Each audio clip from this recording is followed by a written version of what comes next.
This is not me. How to change the name, Cookie? They coming up as Miracle Stubbs. Okay.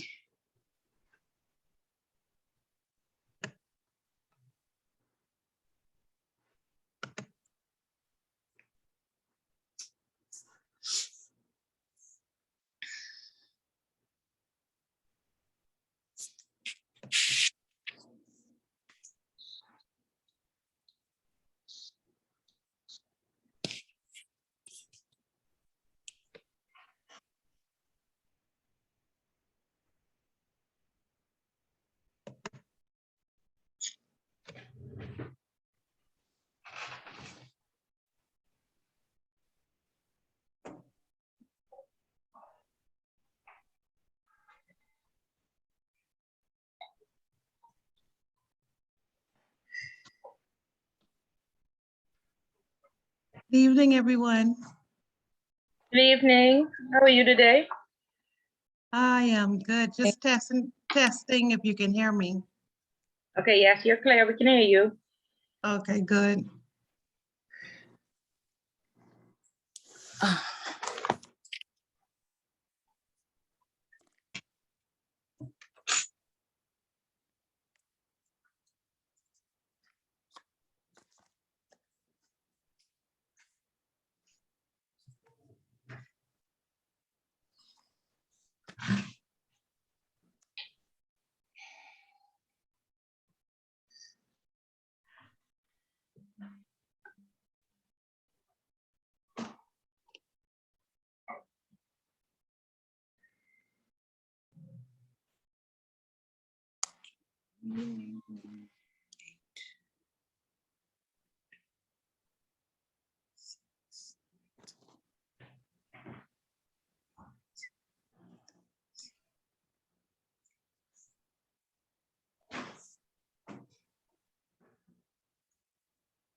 Okay, guys, good evening all. We're going to start promptly at 6, which is right now, because this is being recorded. So if you missed anything, feel free to reach out to Miguel, and he has all the recordings and he stores them on a special website. So he would be able to share that information with you. So don't be afraid if should you miss any parts of the class, you can just get that recorded. Okay, so welcome to Intermediate AML and Compliance Systems. I'm Miss Bullet. For those of you who are new, for the most part, most of you would have been in Introduction to Compliance, and so we've already introduced ourselves. However, I know that there are some new persons who may have not needed to take intro and came straight into intermediate. So intro would have been for 5 weeks, and intermediate is for 10. It's normally for 10 weeks, but we are trying to beat the Christmas so some of you can get into ICA that starts in January. And so we're actually having classes 2 days per week. So it's Thursday from 6 to 8:30, and then it's Saturday mornings at 9:30 to 12 p.m. Sorry. Everybody familiar with the 2 dates? Yes. Okay. Yes, I am. This class is discussion based, so you'll have to talk back to me and give me some feedback. Miss Bullet talks a lot. Y'all can ask Patricia. I talk Patricia to death in intro, so you'll have to talk back to Miss Bullet and keep Miss Bullet awake, or Miss Bullet will fall asleep. Okay. Hi, So Miss Bullet. Hi. yeah, When does when are the exams set for December? December the 18th, which should be that Saturday. Okay. Okay. December. Let me make Yes. a note of that. Yes, so you. please, yes, McDonald is right. Make a note of that. And please, Yes. because this is going to run past very fast. It's going to be, when we blink, it's going to be over, okay? Because even though we have 10 classes, there's only 5 weeks. So, a lot of times your institution may not give you study leave so close to Christmas. So, or vacation during the Christmas date. So if you can put in, a request right now for a vacation day or a study leave date, if your institution offers, it'll be beneficial to you. Okay, Perfect. so you have the date. Sorry? Yes. Yeah, you have the date there. Yes. Yeah. So Can you say it again? well, December. some institutions offer study leave. It's December the 18th, and some don't. But when we get to week 3, you would need to determine if it's worth one of your vacation days. Okay, and that may be beneficial because sometimes you need extra days to study. So it's recommended that you take at minimum 2 days off. Okay. To prepare until you're organized. Because the key to being successful is being prepared. And the persons who took intro can vouch that they went into the exam knowing, I'm going to have 10 choices and I'm going to answer the question on risk on the FATF. And Patricia and McDonald, y'all could give me some feedback. Brittany, let me know if that was beneficial going into the exam, being prepared, knowing which questions you were going to answer. Of course. It was very, very helpful because it was a lot of information, and at least we were steered toward certain areas. So it was beneficial. Certain topics there that you could have done research and prepared for. Right. Yes. Okay, so very good. So that worked in everybody's favor. So you already know the date. So try and arrange with your offices some days off. And like I said, if you're not rushed, if you're not overwhelmed, if you don't feel, Ms. Bullet, take half an hour to calm down and relax and focus if I'm rushed and overwhelmed. So just some little tips to help you to become more successful, in achieving good results. Okay.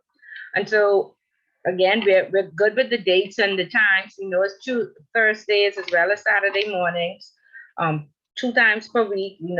It starts today and it's going to end on the 18th with the final exam. Review class is going to be on December the 11th. Again, sorry, which day is that? The review class? December the 11th. That should be the Saturday before. But Oh, let me okay. just check my calendar to make sure, so we're all on the same track.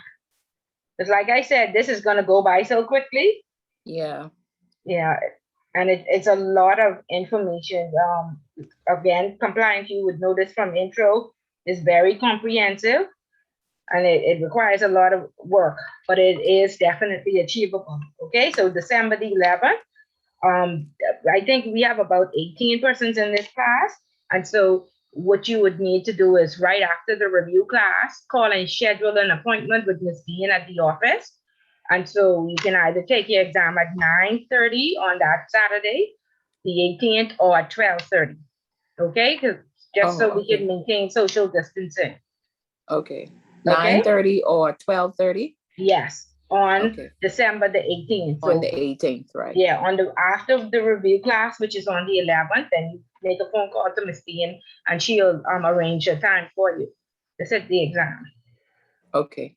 Okay. Okay, great. So I would have sent everybody a welcome email. Is there anybody here now that did not receive that email? I did not get I it, Joey didn't. Dean. Didn't? Could you check your junk, please? Okay. I didn't get an email. Okay, so let me just check those persons who were saying. 1 second. Can you give me the names, please? Melanie McDonald. Okay. Yes, I see my own. I did receive it. Okay. Bullet, Yes, you made McDonald? you Yeah, at deltagbank.com. Melanie McDonald. Melanie. MELONY. Wait, Well, 1 second. I see a Melanie. I'm just trying to scroll down to it. MELONY.McDonald@deltechbank.com. That was sent. yes. You received that? No, I didn't receive it. Maybe because if of the dot is MMCDONALD at deltagbank.com. Sorry. MMCDONALD at deltagbank.com. MM. MMC. Okay. MMC. Yeah. Okay. I'm sending it. I'm resending it. Right, and that's what happened because I just called in for the Zoom. I had the the lady she gave me the link. She sent it to me, and Okay. I got it. Yeah, good. Okay. I just resent it. Let me know if you received it, please. Okay, I'll see if it pops up.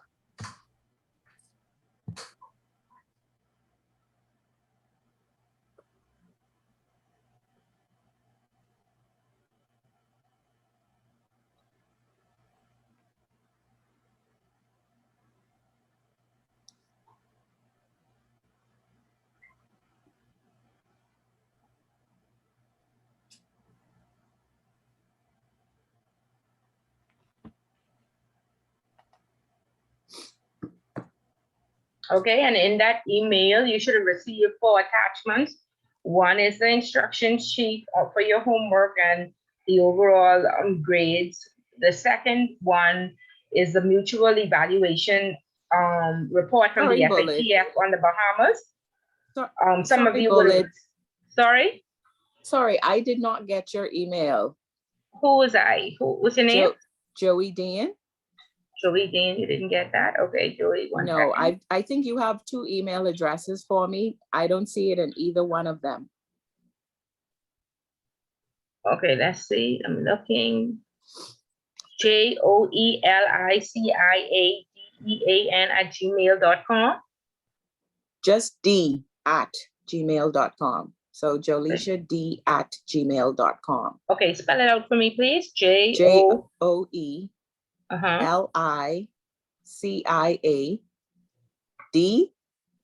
at gmail.com.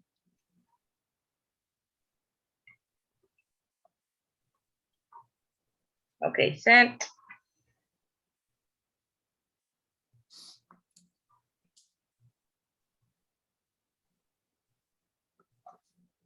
Still hasn't popped up yet. So let me see. Okay, so it's on the screen. So Oh, okay. yeah. Okay. So this would have been, and I'll pull up all the slides just to make sure, all the attachments, so just to make sure everybody would have received all of them. This is the instructions. This instruction sheet will take you through the full course on what is required. If you were in intro, it's the same. Homework is required.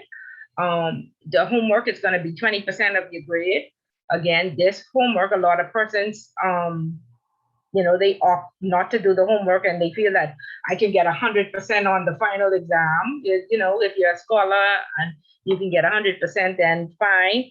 However, the homework is 20% of your grade, and it's just one essay between 1,000 and 1,200 words. And again, this is practice because this program is threefold. It starts with intro. You're in the second part, which is intermediate, and then persons do move on to the ICA diploma, which is 9 months of AML and 9 months of governance, risk, and compliance. And so when you get to AML and governance, risk, and compliance, there are 3 essays required on each side. So on the AML side, you have to do 3 essays to successfully complete the AML section. And on the governance, risk, and compliance side, you have to do 3 essays as well. Each of those essays are between 25 and 3,500 words. Okay, and so this is just a warm up to preparing you for, ICA. And so we ask that your essays are between 1,000 and 1,200 words just for practice, because ultimately you want to determine if compliance is for you, if intermediate is where you stop, or are you going to go on to the next level. Okay, and so you may complete all of the questions if you wish. However, only one question will be graded.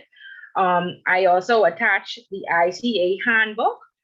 Again, on page 17 to 19, it talks about referencing. I was speaking to somebody earlier today. The ICA program is marked in the UK, and the Brits are very meticulous.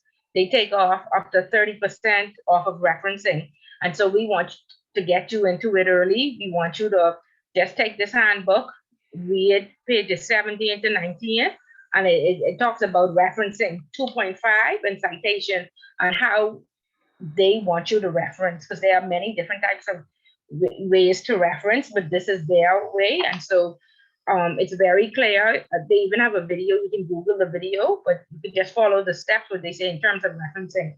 And again, we want you to practice because, like I said, you can lose up to 30% off of your papers if you don't reference properly. And again, when you do your research, you have to cite the source. You have to say who said this, and we have to fact check it.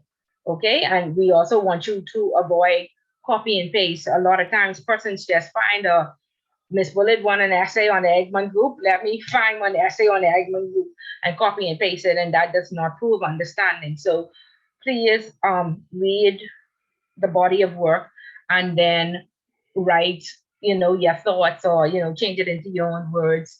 And that's how you get points. If you copy and paste, I've read thousands of these papers, and when Patricia started talking about those big words that we can't even pronounce, then I notice in Patricia body of work, right, Patricia?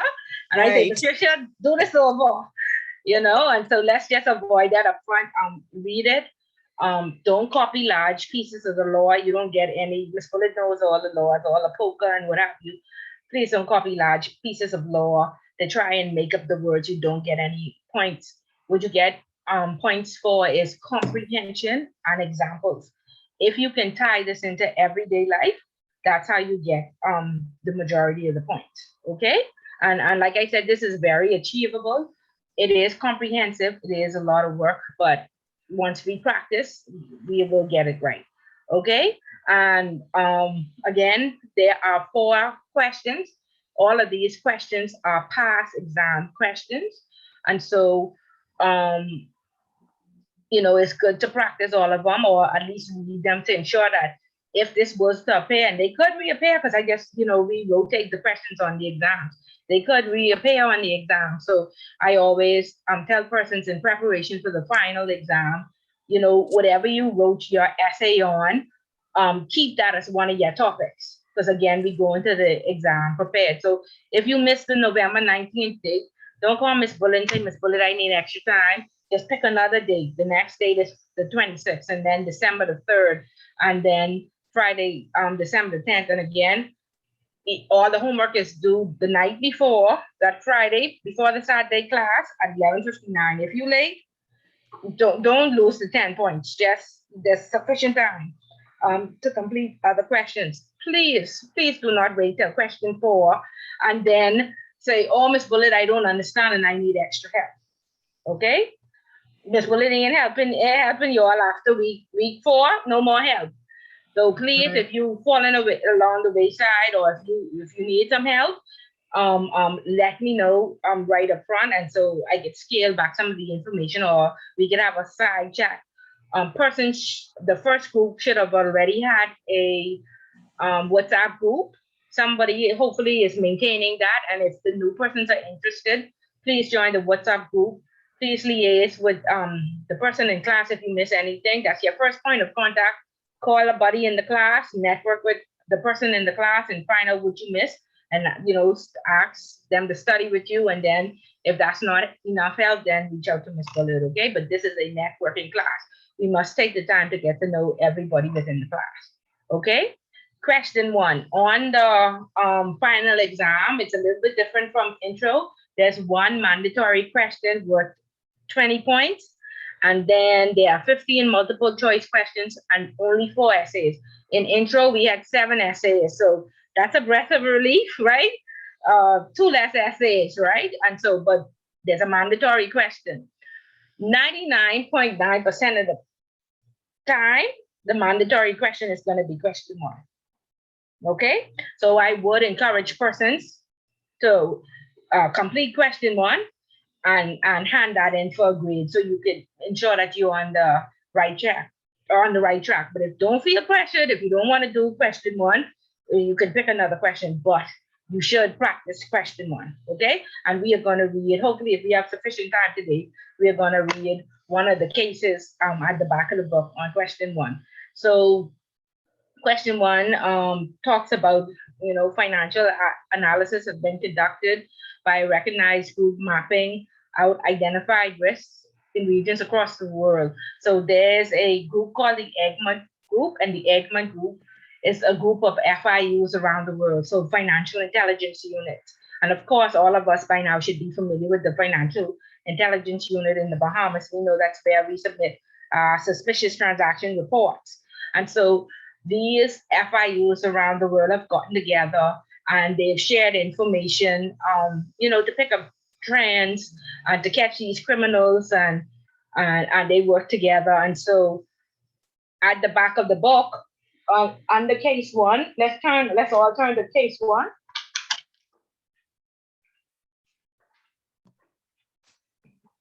Do you see the Egmont Group, or is it the FATF 40 recommendations first? Because I may have a different version of the book. I have 40 recommendations first. Okay, yeah, so that's the 40 recommendations. Yeah. Okay, so go to case 2. It should be separated by the yellow paper. Research report, criminal money flows. Yes. Okay. And it should say the Egmont Group. No. Okay, check case 3, because like I said, Ms. Fuller has a very old book. It's case 5. Case 5 is the Egmont Group. Okay. Yeah. So go to case 5, and we want to look at about the 3rd page that says the table of contents. Okay, and in the table of contents, we see there's bribery and corruption at the top. Yes, ma'am. Okay, so there are 3 cases on bribery and corruption. Sorry, page 5? Case 5. So there's yellow paper at the back of your book that separates the different cases, because this is information that was taken from the internet to, to give you additional information in the book. So I'm at case 5, and then I go to page 5 of case 5? No, about the 3rd is page 3. The table of contents. Right. Okay. Do you see the table of contents? Yes. Okay, and do you see bribery and corruption at the top? Yes, and 3 Okay. headers under there. Right. Yeah. So we see 3 cases on bribery and corruption. So again, these Okay. cases are from around the world, from the FIUs, where they have shared this information and said, this is the most common type of bribery and corruption that have been happening in various sectors of the world. Okay. Last semester we did fraud, and the semester before we did human trafficking, kidnapping, and pornography. So this year, or this semester, we are going to do bribery and corruption. Okay. So you would need to familiarize yourself with those 3 cases on bribery and corruption. And most of the time, almost 100% of the time, is going to ask you to, are these things relevant in the Bahamas? Do these types of crimes happen in the Bahamas? So if we have time at the end of the lecture, we will go through the corruption in civil service. Does the Bahamas have any corruption in our good government civil service? Yes, ma'am. Not We this really good answer? Bahamas, not our good people, not our, what do we say, not our good Sunny. Our Right. good sons and daughters are upright, right? Law abiding. Right. Right. So that talks about corruption in civil service. So like I said, this is a good question for practice to submit to ensure that you are on the right track. And I would definitely, in answering this, compare it to the Bahamas and do some research now and throw that in there and say whether or not we have corruption in the civil service or money laundering corruption in government or anything familiar. And of course, in since 2018, we've seen our MPs go before the courts for the first time. So we have 3 or 4 cases where we see politicians being brought before the court for corruption and bribery. And one case that has been satisfied is recent now in the newspaper just this week. The police officer that I guess took a statement in the Shane Gibson case, she is now Right. being called before the courts and Right. questioned because when she showed up in court, she testified. She said this in the court that I noticed that the 2 witnesses, their statements didn't match. And so I called them in and I told them, this don't match. This ain't gonna make sense in court. So come in and make sure y'all get your story together. And Right. she testified that in court. So, I mean, how does that sound to you, Ebony? She Corrupt. coached them. That She sounds basically corrupt, right? telling Okay, them so just to now, say like, hey, this one said this, the other one said that, so y'all got to come together. Let's agree on what was said. Corroborate. right. And then do you do that in a criminal case? You shouldn't. Okay, should so right off But the in top, our so good get country, familiar. Get familiar with that case and then use it for your homework, okay? But like I say, feel free to answer any of the 4 questions, look at the dates, but you're gonna need that one as a mandatory question for the exam. So I would do that right away. I would Okay. start to work on that and start to do my research on the Bahamas and add it in That's there okay. and you'll get more points, okay? For question Bullet. 1. Yes? Bullet and McDonald, I sorry about that. I was moving to a cooler room. So my mic was Okay. muted. So I couldn't answer you. Oh, that's fine. Okay, that's fine. Right. Okay, yeah, but you didn't miss anything, eh? No, I just. Okay, that's good. Okay, so the other Bullet, I questions just have are a there, question, and like I please. said, they are all past exam questions. Bullet. Again, sorry? Hi, just a quick question regarding that same question number 1. You said the officer is back before the courts now? Yeah, it was in the papers this week that they had brought her before the courts. Yeah, I thought saw she was that. placed on leave. I'm not Yeah, sure she she's was before placed the on leave courts as yet. well. Correct. Oh, okay. I know she is Yeah, so definitely we- on leave. Right, and if we were in intro, we are reading the newspaper every day, so we know this, right? Yes, Right. Miss Bullet. Correct. Yeah. Okay, good. So any questions on the homework for the new persons? I have a question. Go ahead. Miss Bullet, okay, so for the homework you said 3 cases, right? Could we do you want us to do either just 1 US and then 2 Bahamian, or it could be just any? The Are 3 you just cases gonna- are at the back of the book. You don't see case 1, case 2, and case 3? Yeah, I mean, Yeah. So you mean to do the comparison if I want you to do 3 other ones? yes, ma'am. Okay, yeah, so that's fine. You could do one US and just specifically say US, but your question on the final exam is gonna be geared specifically to the Bahamas. Oh, okay. So I would get as much Bahamas examples as possible because that's gonna be worth 20 points. Right, Okay. that 20-point question should be Bahamas involved. More than likely. I can't give I you all the see. questions, but I just can feel it. I can feel it that it could be 100% Bahamas. Okay, all right. Okay? All right. So, sorry, the homework questions are at the back of the book? No, these are the homework questions right here. 1, 2, 3, and 4. At the back of the book is the Egmont Group essays that you would need to read in order to complete question 1. On bribery and corruption. On bribery and corruption. I understand, okay. Okay, great. Okay. And like I say, it may be muddy, but as soon, in a few weeks, it'll be clear as mud. So don't worry if you don't get it up front and you need to ask more. That's what we're here for, to make sure that everybody understands and we're all on the same track. So have no fears and no question is a dumb question. So Okay. Miss Bullard, when is the first homework due? Right there, let's look at, it says November 19th at Okay. Friday at 11:59. Okay, ooh, 11:59. Yes. McDonald, and you was an intro? Yes. You know what time it is. At 12 o'clock, Miss Bullet is shut our email down. And nothing has come true. So if you miss 11:59, you pick the next question. Yeah. Okay, good. Okay, and then again, this participation, and this is a discussion-based class. So you know what that means? You'll have to keep Miss Bullet awake.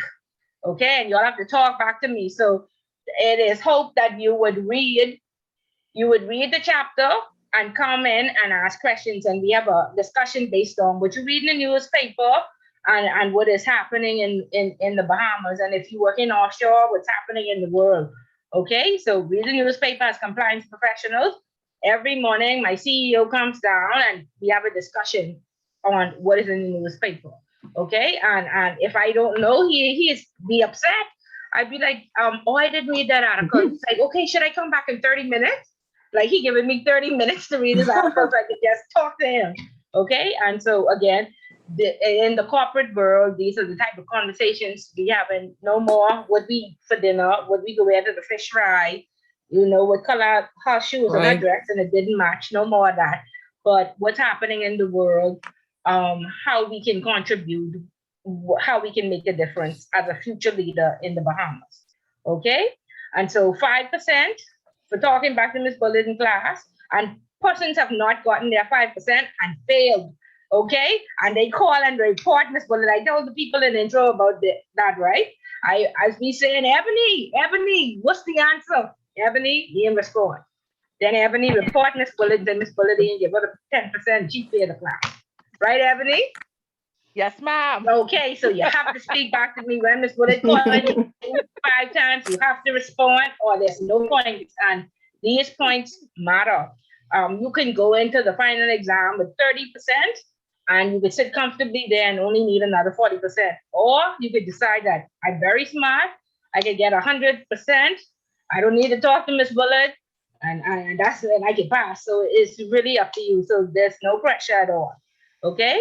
By now, if you were intro, you should have subscribed to the Central Bank, to the Bahamas Association of Compliance Officers, the Securities Commission, and all these other places. And we know that's how we get our up-to-date current information on what's happening in the world and to keep abreast of what's going on. We know that we leverage off of the central bank guidelines. That's our Bible in compliance, because that has a lot of good information and it's in layman's terms. So by now, all of us should be familiar with the central bank guidelines. And then this bullet also gives you 5%, because remember, we want a network as strong as Bin Laden, right? We don't want anything else from Bin Laden, but we want that network, okay? Because it's all about who you know, okay? So you want your name out there. You want to be known to the movers and shakers. You want to be known to the executives. You want to go to the kitchen and have productive water cooler conversation about what's happening in the Bahamas. So, the biggest news for the day and what's trending. And when they say, Patricia, what is your thought on the Pandora Papers? Patricia shouldn't be saying Pandora. I don't know who Pandora is. Which Right? bracelet is that? Okay. Oh yeah. Which charm you want? Which charm you like? Oh, I have 3 charms from Pandora. No, you should How know do you who connect? what the Sorry, Pandora how do you Papers are. connect with Toastmasters, Rotary? I see, and Kiwanis And you have Kiwanis. here. Yeah. You So have you to go to join- one Do you of have those contact meetings, and information? then you come back and share. Sorry. Attend a meeting. Okay. Invite to attend one of the meetings. Right. To find your Okay. meeting, you could be added to the WhatsApp group, and then we normally post different meetings that's happening throughout the week. Also, you could go on Facebook and just type in either Rotary Toastmasters, and then the clubs will come up, and then you just contact the club, and they'll give you the information. I see. Okay. So I'll wait. I guess I can send my number over for you all to add me to the group. Yeah, put it in the chat. Okay. Okay. See, very good. My people Zoom know what has- to do. I Sorry, can Zoom has a same chat. I thing. have to learn that. Zoom has a chat? No. Yeah. Yeah. Zoom has a chat. Okay. Okay. Just at the bottom, Uh-huh. right next to where it says share screen, it says chat. And you can type Okay. right I'm into the gonna chat. put I see it now. I'm gonna put Mhm. my number in there.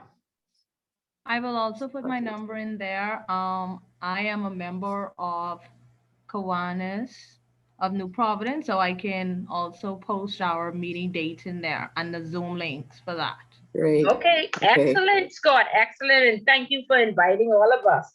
And again, that's what we want to do. Sometimes we may be a little bit timid, and so we go. Everybody in this class now is in our network, and so you get to know each person in the class, and you network from within, okay? And you go out there and you become great future leaders. So you want to hang out with like-minded persons, and I always say, the persons that you hang out on the weekend with. That's your circle, that's your group. And so you need to party for 3 weeks, party because we work hard. And so we want to play hard. But week 4, that should be your investment night. You all should Right. come together and brainstorm and figure out what we could do for ourselves, for our country, to make this money, to be successful in the corporate world. Okay, so we want like-minded people to get together, and some of you even we need some educated, like-minded people who are act ethically in the government. Okay, so all of this is hopefully preparing you for the next steps. And this is just not a class. We try to give you everything we have to help you to face the world and go out there and be a future leader and to make a difference. Okay. I had another question. Sorry. Go ahead. The homework questions you said should be 1,000 to 1,200 words. Yes. Is there a penalty if we go over the 1,200?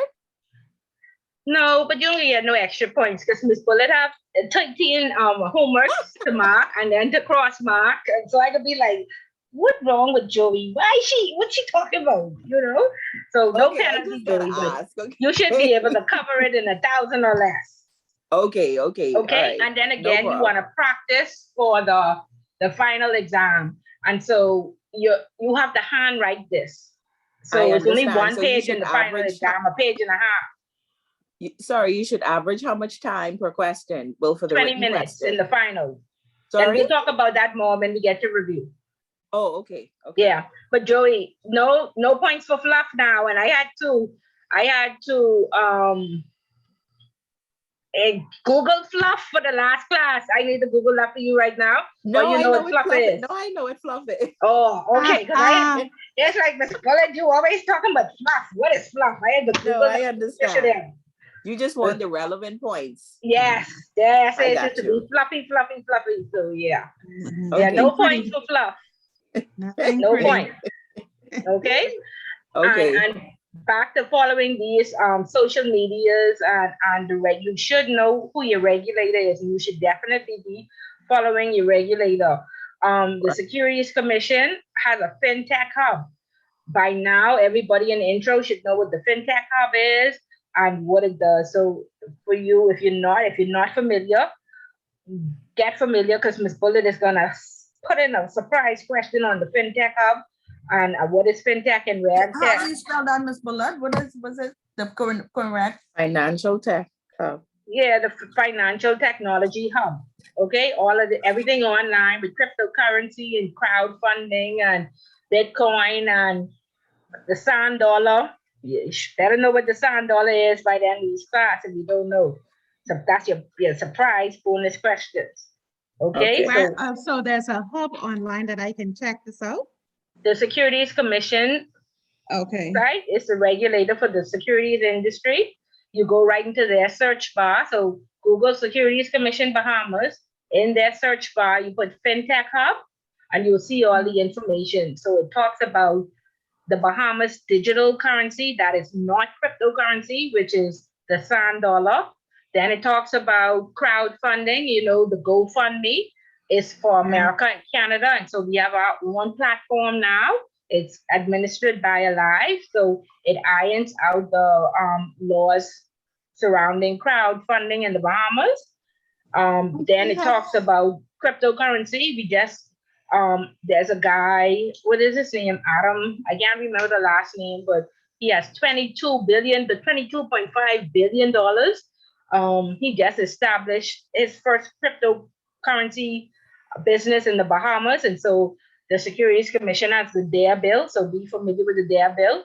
We also, in terms of our risk rating for the Bahamas, we are too cash intensive. And that will cause us to have a high risk rating. And we definitely don't want to be high risk because many countries don't do business with high risk countries. And of course, when you're high risk, then you're subjected to enhanced due diligence. And so we need to be less cash intensive. And so in order to facilitate us being less cash intensive, the Bahamas created a digital asset. It's called the sand dollar. Okay, so know what the sand dollar is and know the risks associated with it. Okay. So any questions? And we talked about the networking. We talked about the final exam is 70% of your grade, and it's overall 70% to pass the class. So like I said, if you do your homework, you get 20%. If you participate, you get 5%. If you network and you come and share with the class, you get another 5%. And so you comfortably sit into the final exam with 30% already, and then you only need another 40% to pass the class overall. So that takes off a lot of pressure. Okay? And so, of course, we talked about the mandatory essay, 20 points, 15 multiple choice questions, and then 4 essays. Okay? So that mandatory question is heavy. So please don't, get that under your belt right away. And you could kill 2 birds with 1 stone by just doing question 1 for homework, and you'll be halfway there. Right. Okay? So just a suggestion, but no pressure. Okay? Is it the 4 essays? You choose from one of 4? Or You choose just 1. Okay. Only 1 has to be submitted. Please don't send Miss Bullet 4 essays. Miss Bullet will block you. Just 1. Now, if you want to do a second essay and you need some help and you say, Miss Bullet, I'm not sure, I want to make sure it's not too much fluff, then that's fine. No, I was thinking 4 essays at 1,000 words. What's gonna happen to our hand? It gets numb after a while. Yeah, persons do it. Persons do it. But again, in the exam, those 4 essays shouldn't be more than a page and a half.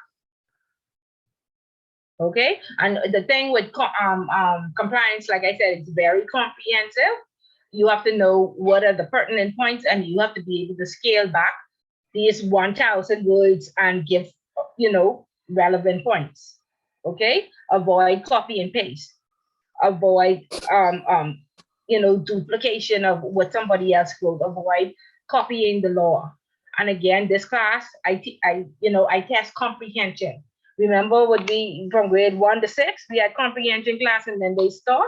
A lot of people, a big problem in the world today is that people can't simply read. Like they are not disciplined enough to read. But even the ones who are disciplined to read, sometimes they don't understand and they don't comprehend.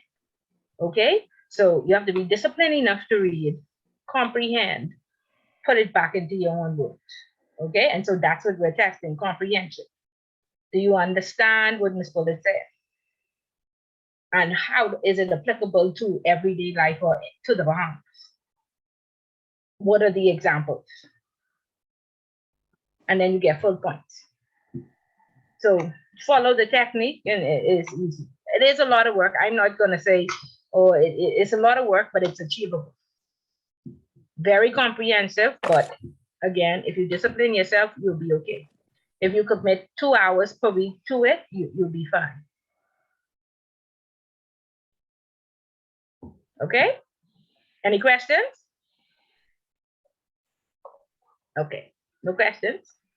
Well, let us move on. Okay, so in that email, we looked at the ICA handbook, and again, that's how you reference. You want to be familiar with their style of referencing so you don't lose that 30 points when you go to ICA. Okay, and then again, because the content is way more heavier than intermediate, we prepared some questions. Again, all of these questions were on the final exam. Okay, Ms. past Bullitt, final exam papers. And Ms. so, Bullitt, yeah. sorry, just a question. You said the handbook, this information you sent in the email? Yes, let me pull it up so you would be able to identify it. Okay. So in the email is this Yes. ICA handbook, and you only need to look at Okay. page 17 and 19, and it speaks to how you should reference and cite the work in Okay. your essay, Okay.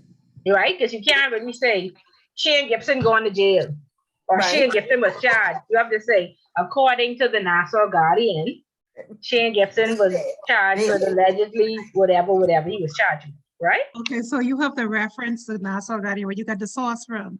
Yes. Okay. Yes.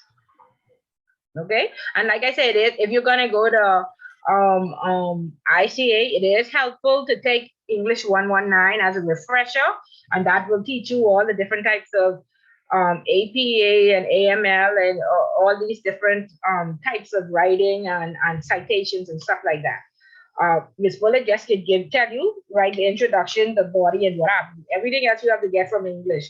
Okay, and sometimes I need a refresher. Okay, so don't be, offended by having to take a refresher for for essay writing if you haven't been to school for a while. Okay. And again, we want to keep current. We want to attend seminars.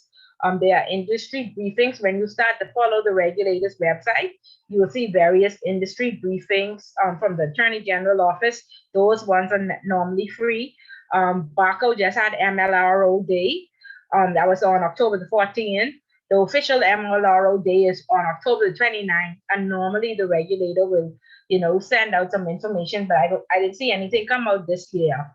But like I said, when you start to follow their websites, you will see their publications, the events, and what have you. And so you sign up and you go out and network and ensure that you meet the right people and like-minded persons who can assist you. Because what you would find in compliance, like I always compare it to like operation, there's an operations manual that says press enter, then forward, then S, and it takes you to what you need to do. Compliance is decision-based. So that's another problem in society. Persons just don't know how to make decisions. Okay? So you have to be able to read, you have to comprehend, and then from what you read and comprehend, then you make a decision. And it's one step below the law, so there's some difficulty in it. And I have a lot of information in my head, but Ms. Bullitt just needs some help. So I normally just call on another professional and say, let me run this past you. What do you think? What would you do? How would you handle it? And again, I tell persons to keep their library, because if you're going to go all the way through, you're going to find that this information is going to be, relevant and important when you need to make a decision. So keep your library, keep it organized. Don't be like Ms. Bullitt. Ms. Bullitt have papers all over the place. I've been looking for hours trying to figure out, what I do for the FATF, okay? So keep it organized, keep your library, and you will find that to be helpful for you and it reduces the time when you having to do research. And like I said, you network with the right persons and you say, what did your company do for FACA? What did your company do for CRS? And it helps you to make better decisions. And Ms. Bullitt always making the wrong decision and have to retrack, do some more research. So you can't be afraid. What I've started to do is document the date and time and say, at this date and time, this was the best decision for us because of COVID, you know? Because 2 years from now, when I look back, I be like, why did I do that? You know, and not have a reference. So keep your library and keep it as detailed as possible, because you will, you know, find it beneficial when you have to make other decisions. Because this world is very strange and all sorts of stuff coming up. And once something comes up, compliance has to speak to it. Okay. So the classwork again, after each class, we're going to end at 8:30 and at 8. And from 8 to 8:30, you can complete your classwork. Again, this does not have to be handed in. If you have issues answering the question, then we'll have a discussion at the beginning of the next class. So this is how we want to start each class, with questions from the classwork. So at the end of tonight, you should be able to explain recommendation 1 and the developments the Bahamas has made to satisfy the requirements. Then you should be able to, excuse me, somebody driving by playing very loud music. Yeah, then you should be able to list 3 deficiencies that was noted in the FATF 2017 Mutual Evaluation Report on the Bahamas. Now, some of you would have gotten this Mutual Evaluation Report already from intro, but for the ones of you that did not get it, this is again is in the email. This was the Mutual Evaluation Report on the Bahamas. And when we get to the lecture, you'll find out that the Bahamas was deficient in 22 of the 40 recommendations from the FATF. And so the easiest way to look at where we were deficient is what page is this? 4 in the key findings. So you just look at the key findings and see where we were deficient. And then there's an update page of that. Get presented to you if you can't research it, and you will find out what the Bahamas did to satisfy each requirement. Okay? Is that clear, or y'all already overwhelmed? Yes, Claire, Miss Bullard. It's clear. I'm overwhelmed. And overwhelming, right? But that's okay. We can do this. Okay? Any questions on the classwork? No? Where do you find? Where did you say that you can find the resolution to the deficiencies? I have you can Google it, but I could send it to you as well. I have it somewhere in there. I can look it up and send it to you. But in that mutual evaluation report, they'll tell you they satisfied some of the requirements right away. So some of it is in there. Okay. That's why I say start with the key findings, and it'll tell you right then. But I will send you the update to it so you will know exactly what they did. I'll send it after class. Okay? Okay. Yeah. Because again, person said, well, Ms. Bullitt, we don't want to do the Egmont group. Give us another question, and that was the next mandatory question. They had to, I think, discuss 5 of the deficiencies and what the Bahamas did. Okay. For the new persons, anybody lost right now, like what Ms. Bullitt talking about, are we okay? To be honest, Miss Bullard, my internet went down for a few minutes, and so I missed what you had said, but I guess you listened to the recording, or which part conversation you're not clear on, the homework or the classwork?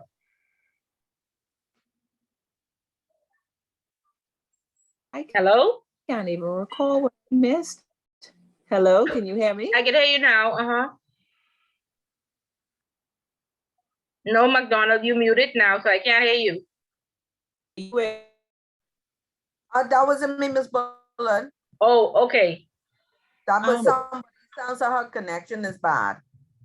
Yeah, sounds like okay. Okay, Brittany, are you good? I'm good so far, Miss This is Joey Dean. I would like for you to go over the homework again, please. Okay. I took So- notes, but I just want to make sure I'm clear.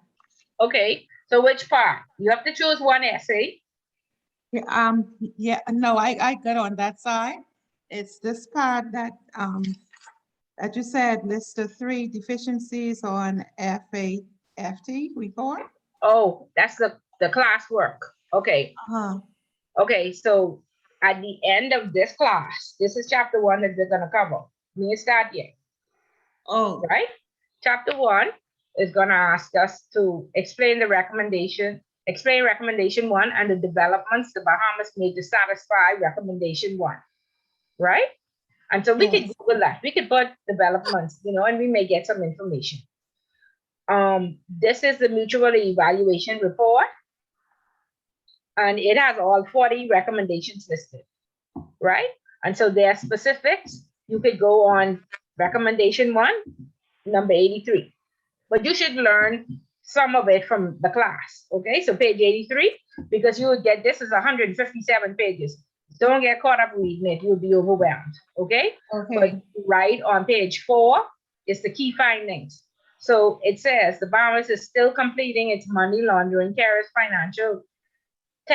financing national business assessment NRA, and has yet to develop documented national AML CFT policies. There's a reasonable understanding of risk among competent authorities in the Bahamas, yada, yada, yada. So it gives you some information in the key findings. That's why I say just read page 4 and 5, and then 83 if you want to see what they did. Let me just look. I was, Miss Bullet, Yes. I wanted to know, I know you said the classwork isn't graded, but do we hand it in correct? No, you don't hand it in.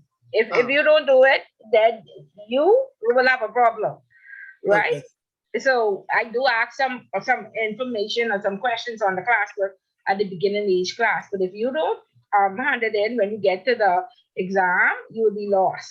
Okay? Okay. So the classwork is just there at the end of the chapter to ensure you grasp the important points. Okay, that's fine. Okay? That's fine. Now you all know everything what Miss Bullet say is be on the every word I say it is be exact. So Miss y'all should know that Bullet. right now. If you don't do it, then nothing I can do to help you. Ms. Bullen, okay, to go over it, at the, after each chapter, after the homework, the next class when we will discuss the homework.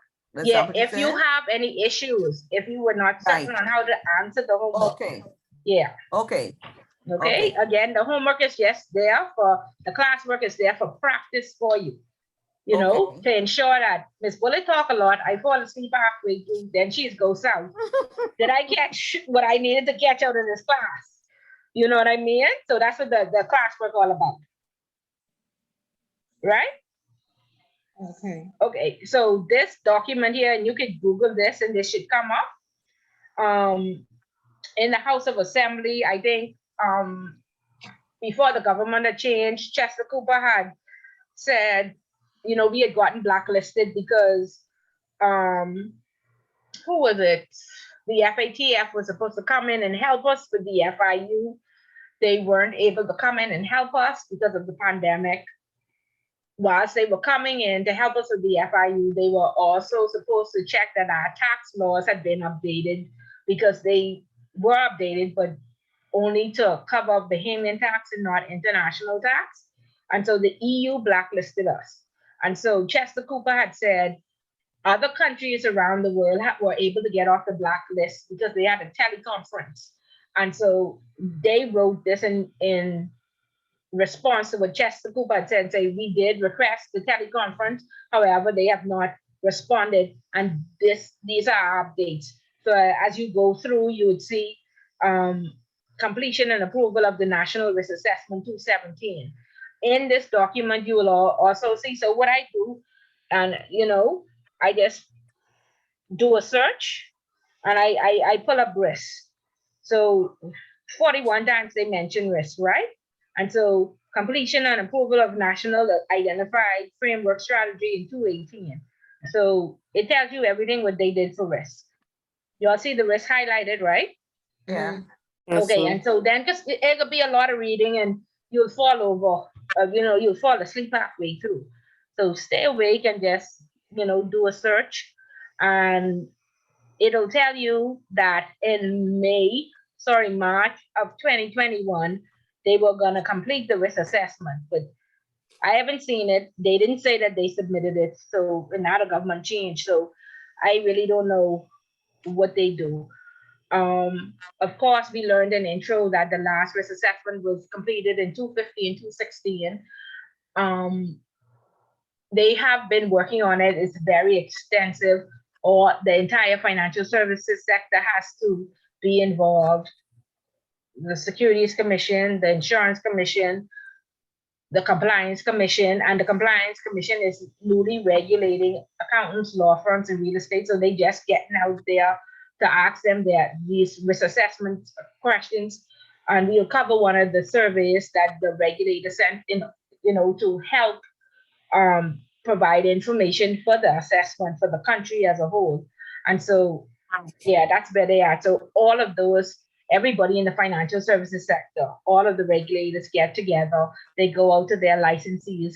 The gaming board goes out to, all the Bahama, Atlantis, Island, and all of them have to complete surveys. They send that information in. Then they do an analysis on who responded and what are the threats in the industry. And then they combine all of that to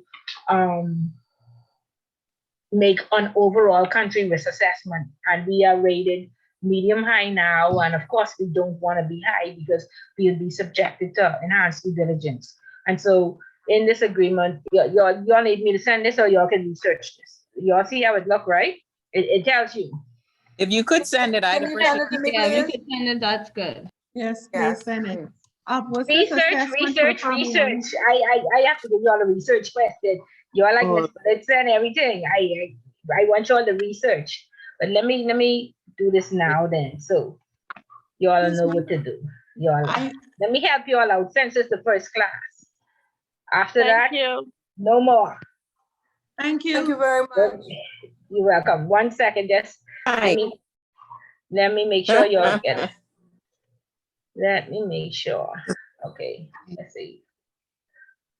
Reply. No, okay. I don't give it. I have a question. Yes, go ahead. I plan to return back to Abaco in the latter part of next year. For the family islands, is there a need for a compliance officer? Well, of course. I mean, we was just, marijuana could be legal. Is it? I am sorry to offend you if I do. Marijuana could be legal, and I just thinking about the people who saying their farms being broken into right now, how we could keep security on a marijuana field. So we got to figure that out. Then the gas line was hacked, and they wanted $5 million that day, ladies. Y'all remember when the gas line was hacked? Yes. Yeah. So so now they have to have compliance. All the gas and oil. I told y'all the story about my good African pharmacist, right?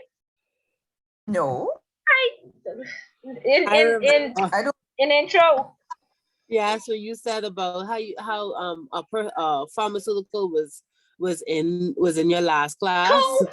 Two of them asking Miss Bullet to teach them how to make sure that the pharmacy is be compliant. I was like, y'all ain't shutting down my good African. Miss Bullet can't always afford to go to the doctor and pay no $100 to just get a prescription. And they was like, oh, the pharmaceutical council is going to clap down on all of those pharmacists. And they sent us to get certified. I was like, what? I was like, no. Oh.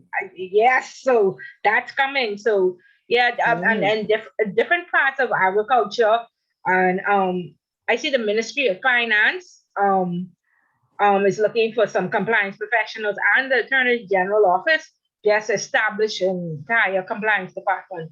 So I work don't there. just think about financial services. I work there. I'm a staff Okay. attorney general, but I'm going to Abaco. I'm moving Oh, back to wow. Abaco. Okay, okay, yeah, okay, And there's no Candy. attorney general office there. Okay, right. So push that. You would be compliance from that aspect because I'm certain Abaco has a lot of industries. So yeah, Okay. and it's So- basically it'll be the same concepts. You go in and learn the agricultural laws, and you'll apply the same concepts of Okay. ensuring that they are compliant with the laws. Okay, thank you. You're welcome. Okay, good. So I just sent that. Let me know who didn't receive that, McDonald. Make sure you got that, please. Yeah, I just sent popped the up. update. Oh, you I got it. just popped up. Thank you. Okay, good. So see, we already know how to answer question 1. We halfway there, right? I just got your, oh, it came in now.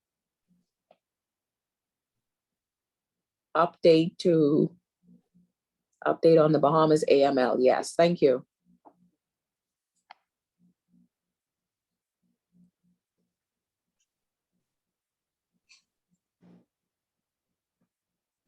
Okay, good. So we know how to answer question 1. And definitely in those key findings, we were deficient in 22 of those 40 recommendations. So we definitely should find 3. Let me just backtrack a bit for the new persons. At the back of your book, in case 1, you should be familiar with the 40 recommendations, correct? Somewhat for me, not very well. Okay, well, you got to you got to get familiar with it. So let's turn to case 1. So I can try to pull it up on the screen. And I always tell persons too, when they are doing homework and reports, you want to ensure that you have the right or the latest copy, because I had somebody do, when you go to Google and you pull up 40 recommendations or the laws, the old set come up first and they are no longer current. They've And been so updated. Okay. please make sure you check the dig. That's the first thing that you do. I'm trying to pull them up right now. So They have been updated for 2021? No, not for 20. This last one that I have, and you could go on the FATF website and check, but they would have announced it. So this on case 1, this is what you should see in case 1, and these are the 40 recommendations. And so if you want an intro, you would have learned that the laws that there are international regulators, which are the FATF, the OECD, the IMF, and we're going to talk about that in chapter 1. They are the international regulators. Okay, they put out their rules and regulations for the world. Okay, each country then has to take their recommendations and put them into law. So it's international standard, Bahamian law, and then each regulator, because you don't have a lawyer on staff and the laws are not in layman's terms, each regulator then creates guidelines for each industry to follow. From those guidelines, then we create our own internal policy based on the products and services that we offer. So international standard, Bahamian law, your regulators guideline, then your internal AML policy. Okay, so this is the international standard. These are the FAT recommendations. You want to make sure you see the date. It says June 2009, and any body of work that you pick up to get information from, please check the date. Because like I said, persons write 3,500 word essays on POCA 2001, and POCA has now changed everything, or FATF 2012. And if you look at this, you see it says updated June 2019. If we look in the table of contents, you will see an old number and a new number. So that person wrote 3,500 words on all the old numbers. Okay, so please, that's your first check that you do. Okay, and so these are the 40 recommendations. Somebody saying something? I have updated October 2020. Okay, good. Then use that one. That's what I have as well. Okay. Okay, good, good. Miss Bullet have to go and get an updated copy to make sure. Yeah, I 'cause- have that as well. I have 2020, October. Okay, so that means they may have tweaked something or something has changed. So make sure you look at the date. Okay, and you would see from recommendation 1, assessing risk and applying a risk-based approach. And that's what we're going to start with. And then national cooperation and coordination. And so you would go down and look, these are the 40, and you would see from recommendation 10, where it talks about customer due diligence, to 24, all that covers customer due diligence. So at least 14 recommendations out of the 40 is on customer due diligence. Okay? So again, they call them recommendation and they say, we just want you all to put this into law. Okay? But if countries don't put it into law, what happens? We get blacklisted, right? Blacklisted. Right. Okay, there you go. And our sister country, what is it? Not Trinidad, Turks and Caicos is blacklisted because they don't even have a central bank, right? And they don't have any Right. of these laws implemented. And so a lot of countries don't do business with them. And they are on all the blacklists, like with Afghanistan and those funny countries. Okay? So familiarize yourself with the FATF website and Transparency International, the Basel Committee. And again, like I say, we will talk about these in this first lecture now. Okay, so when you hear Ms. Bullet talk about the 40 recommendations, this what I mean. So it's good that you have the most current copy. Okay? I'm sorry, Miss Bullet. I know you say that Turks and Caicos is blacklisted, right? Mm-hmm. And so are we to an extent. Is it that they are further down the totem pole than we are? Oh, they don't have any of these recommendations in place. They don't have an AML framework. And so Okay. what they have is, they call it tier 1 or schedule 1 countries, schedule 2 countries, schedule 3 countries. And Right. so you would see that Bahamas and Russia and Switzerland and the US are schedule 1 countries. That means all of our AML policies are in place and they are similar. I Then understand. schedule 2 countries are like Antigua and Barbuda. They have some AML policies in place, but they are only halfway there. And so they Okay. are on many blacklists in there. They only offer some products and services. Then there's schedule 3, with it's the Afghanistan and the Trinidad and Tobago and blah, blah, blah. They don't have any. They ain't doing Okay. it. Yeah, so like that. That's how it is. Right, okay. All right, good. So we clear about some things. Okay? So again, the book is, the chapters are very small. Again, I always tell persons, this is how you gauge yourself. Intro had 2 to 3 pages. Intermediate has 3 to 5 pages per chapter. And then ICA has 70 pages per chapter. Okay, so if you have a difficulty moving, learning reading the 2 to 3 pages, don't go on to intermediate. And definitely, if you can't read the 5 pages, don't go on to ICA to read 70 pages and fall over. And guess what, Miss Bullet? I don't like to read, but I've disciplined myself enough to read. So it's not that you could say, oh, I hate reading. But if you can discipline yourself enough to read, then you'll be okay. Right. All right. But like I say, from this, the next step is 70 pages per chapter. Okay, so you have to prepare yourself for that. ICA? Sorry? Do you teach the ICA?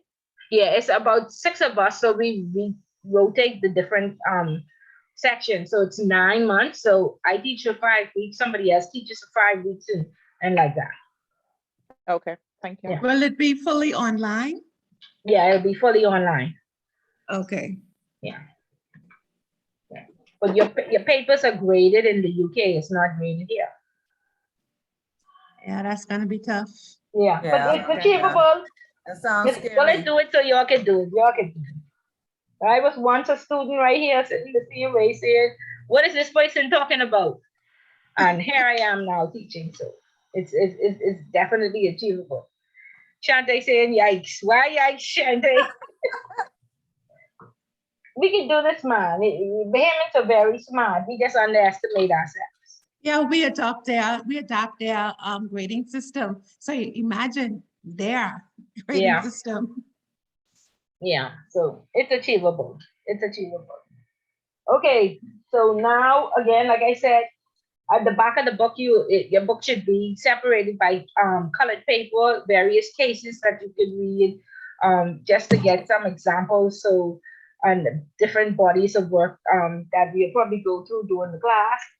It's 10 chapters. We cover one chapter per week. Like I said, it's 4 to 5 pages, and you read it and just come and ask questions, and we have a discussion. Okay? Sorry, Ms. Bullitt, you said one chapter per week? Yeah, one chapter per week. You mean a week or a class? A class, sorry, per class. Okay, I just want to say. Yeah, but you know, I used to be 2 days a week. You know that. I Yeah, get so- you halfway through. Right down Yeah, to the over, I'll be used. So chapter 1 is we'll discuss on Saturday. No, we're doing chapter 1 today. We ain't doing no chapter yet. Miss Bullitt just was talking. What chapter we The cover? homework. McDonald. I'm talking about There the you homework. was. I mean the homework. The homework. Yeah, so the class work now. Okay, the homework has its dates. The 19th, the 26th, the 3rd, and Right. so on. The class Right. work after each discussion. Right. So today you should know chapter 1. After Okay. Saturday, you should be able to answer the questions on chapter 2, like that. Okay. Got it. Okay? Yeah. Okay. So now we are going to go into chapter 1. I hope you're brainy and done Friday. You're like, Miss, you don't give us too much information. Like, it's time to go to bed. Right? Y'all okay? I think enough that I see already. That get You know, me. you could do it, McDonald. Don't worry. I have a quick question. Yes, go ahead. With the homework, the different essays, is it possible to do more than one and you take the highest grade? No. Nope. You have to do one, and whichever one you submit, that's the grade you get. So what if you submit all? Then you will get 1 grade back. I only can mark 1. The cross marker is only going to mark 1, and you will get 1 grade. So Yeah, if You know, but I if you you want do to do write it 2,000, and you want some you want to write feedback, 2,000 we'll give you pages? feedback on the other ones. But in terms of the grade, that 20%, if you calculate it, that is boost your grade very high. And in fact, you were supposed to do 3 essays. I have it down to 1 on the knees begging the institute saying, it's online, it's a pandemic. The course is already overwhelming. We don't want to do any more. So I've Right. negotiated 1 essay, and then there's even a project. I took out the project and I took out 2 essays. Yeah. I was about to say, I because the would have rather first you keep doesn't have a one and percentage take out here. multiple choice with the exam. Sorry, That's just me. I didn't hear you, Shante. I think I would have rather the project and you take the multiple choice of the exam. That's just me. Okay, that's just you because they want people want 50 multiple choice questions. No. Everybody if is you run get from it wrong, essay. you get it wrong. The essay, I could get a couple points for something. Multiple choice, you only have 1 chance to get it right. If it's wrong, and that's it. Yeah, but it's only 15, so it ain't like the majority of the exam. So you'll be fine. Sorry, Dean, I didn't hear what you were saying. No, you had said a project, and I was like, well, we didn't account for a project, but you're saying that a project would have been allotted if it was under normal circumstances. Correct, and I removed that. understand. Yeah, and I So the begged for that to be removed. So the multiple choice questions, are they 1 point each? 2 points each. Oh, wow. So that's 30% on multiple choice. Yes. Wow, okay. Yeah, but it's fine. They live tricky, but they You used can to put that down to 10 then. the exam already structured, like you do, and there's a test bank, and you pick out from like 10 different papers, and you spit out an exam. That's how it works. It will be automated.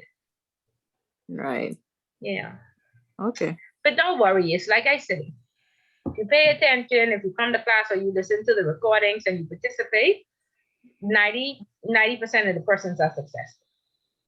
Okay, Okay, so no worries. Don't let the nerves get to you yet. You schedule 2 hours a week, you will be fine. 2 hours to study and do the classwork, you'll be fine. If you follow the structure, you'll be fine. If you're not overwhelmed, if you talk to your families, if you don't have the baby sitting on your lap right now and somebody waiting on you to cook or clean up, you'll be fine. So speak to your families, let them know that you paid for this. Nobody's here for free. This could have been a Gucci bag. This could have been a trip to Miami. Girl, But how you you made know? a sacrifice, right? I have one other question before you move on. You had Okay. mentioned that and I call it FAT-F, right? Mm-hmm. FATA, I mean F. Mm-hmm. You had said that they set the international standards or international guidelines for AML and compliance, right? Mm-hmm. Stemming from that, each member country has to first implement a Bahamian law or a legislation, local legislation, which the regulators will then follow. Yes. And then after the regulators, then the those guidelines are worked into the organization's personal compliance or AML policy. policies. Okay, Yeah. good. So it's not only the 40 recommendations. We'll read in chapter 1 that it's OECD, is the Basel Committee, is the Wolfsburg Principles. So all of that is combined into the guidelines. And Okay. then you do, based on which products and services you offer, you put that into your own company's guidelines. So if your company doesn't offer correspondent banking, then you don't need to have any Wolfsburg's principles, right? Okay. Yeah, Okay. like that. But everybody does sanctions. Yeah, so you get it. If your company doesn't offer services to PEPs, if it's in the risk appetite, then you don't need any guideline for a PEP, a politically exposed person. Okay. Yeah. Okay, so as we go through, just ask your questions and hopefully it will become clear. Thank you. Okay, great. Okay, so let's look at chapter 1. Since we understand that the thickness of the book is primarily the excerpts from the internet, okay, just to give you the FATF for the recommendation, the Egmonts group, FIUs around the world in the most common cases and analysis, and then other cases from Moneyval and on cybercrime and online gambling and what have you. Okay, but the first part of the book is chapters 1 to 10, and like I said, the chapters are primarily small, 4 to 5 pages, and should be okay. Okay. So again, if you would have been an intro, we would have covered the basis of recommendation 1, which just says countries must assess their risks and implement a risk-based approach. Okay? And so what does it mean for a country to assess their risk? Again, there are high-risk products and services, like PEP relationships, politically exposed persons, that's high risk. Corresponding banking is high risk. Bearer shares is high risk. Trust services is high risk. Offshore services where you don't meet the client, you go through a third party or external asset manager, that's considered high risk. So countries should assess their risk and then put controls in place to mitigate that risk. Again, we can only mitigate risk, we can't eliminate risk. Okay? And again, a risk assessment is only as good as the day it's done. It's an ever-changing document because today, like I always say, Ms. Bullitt is teaching the intermediate and ICA classes. However, the pandemic came and I couldn't pay my bills and I went out and I committed a crime, right? And so therefore, now my risk level has changed, okay? And so how do we mitigate this risk? We must keep current. We must monitor our customers. We must have policies and procedures in place. And we, like I said, must assess risk based on how we apply the risk to each customer, whether they are high, medium, or low. So if we determine that Ms. Bullitt is high risk, we're going to monitor annually. If she's medium risk, we're going to monitor every 2 years. If she's low risk, then every 3 years. Okay? So risk, first of all, is at the country level. And from the mutual evaluation report, we could see that, of course, we were deficient. The Bahamas was deficient in recommendation one. In that update, they have promised that they will get the risk assessment up to date and sent on to the Basel Committee, who assesses the risk and determines where a country or how a country should be risk rated. Again, they have like 14 categories, and we looked at that in intro on how, you know, risk is assessed, and one of the assessments is based on your mutual evaluation agreement. And so on that report, we were deficient in 22 of the 40 recommendations, but so were other countries. Switzerland were deficient in 20 something, Russia, or you know, when you get the ICA, you will see the various countries and where they were deficient. Again, compliance was just born in 2000 after we were blacklisted, and the Bahamas used the staggered approach because, of course, we were known as a tax haven, and of course, we had a lot of offshore banking centers. And so, as you know, regulation came out and it was being enforced, it's very expensive. We had to create an entire compliance department. We had to train persons, put in systems to help monitor, put in policy and procedures, and all of that was very expensive. So a lot of companies simply did not survive. And then the companies that did survive realized that I can no longer order this product or this service because it's just too expensive. So you saw a lot of branches closing out, and you saw a lot of offshore centers just saying it makes no sense. It's cheaper to do business at home, pay your taxes, rather than putting it in an offshore center. Okay, and so we're, oh, sorry. Go ahead. So we're not considered an attractive tax haven anymore. No, not a tax haven, but we do have what should I say? We are still high, and we are still in competition like with Switzerland, because they had to, you know, implement the same laws. So you know, I told the other class, I have a colleague in Switzerland who said we had 250 banks and trust companies before 2018 when the laws were updated, and now we only have 50. So they lost 200. Wow. Okay. Yeah, they lost 200. So around, this has happened around the world. There's nowhere in the world you can go and you know, evade taxes anymore because of FACA and CRS. There's nowhere in the world you can go and open an account without a passport and proof of address and KYC. And so it has affected the world. So we still remain, you know, competitive. In terms of products and services, we have just shifted. And so you see, there are less banks and trust companies, but there are more broker dealers and more capital markets, because when the laws came out, you know, it closed. Our private banking fees used to be like $5,000 a year. And so it was cheaper to have your money here and not pay taxes and pay the bank $5,000 in fees and services.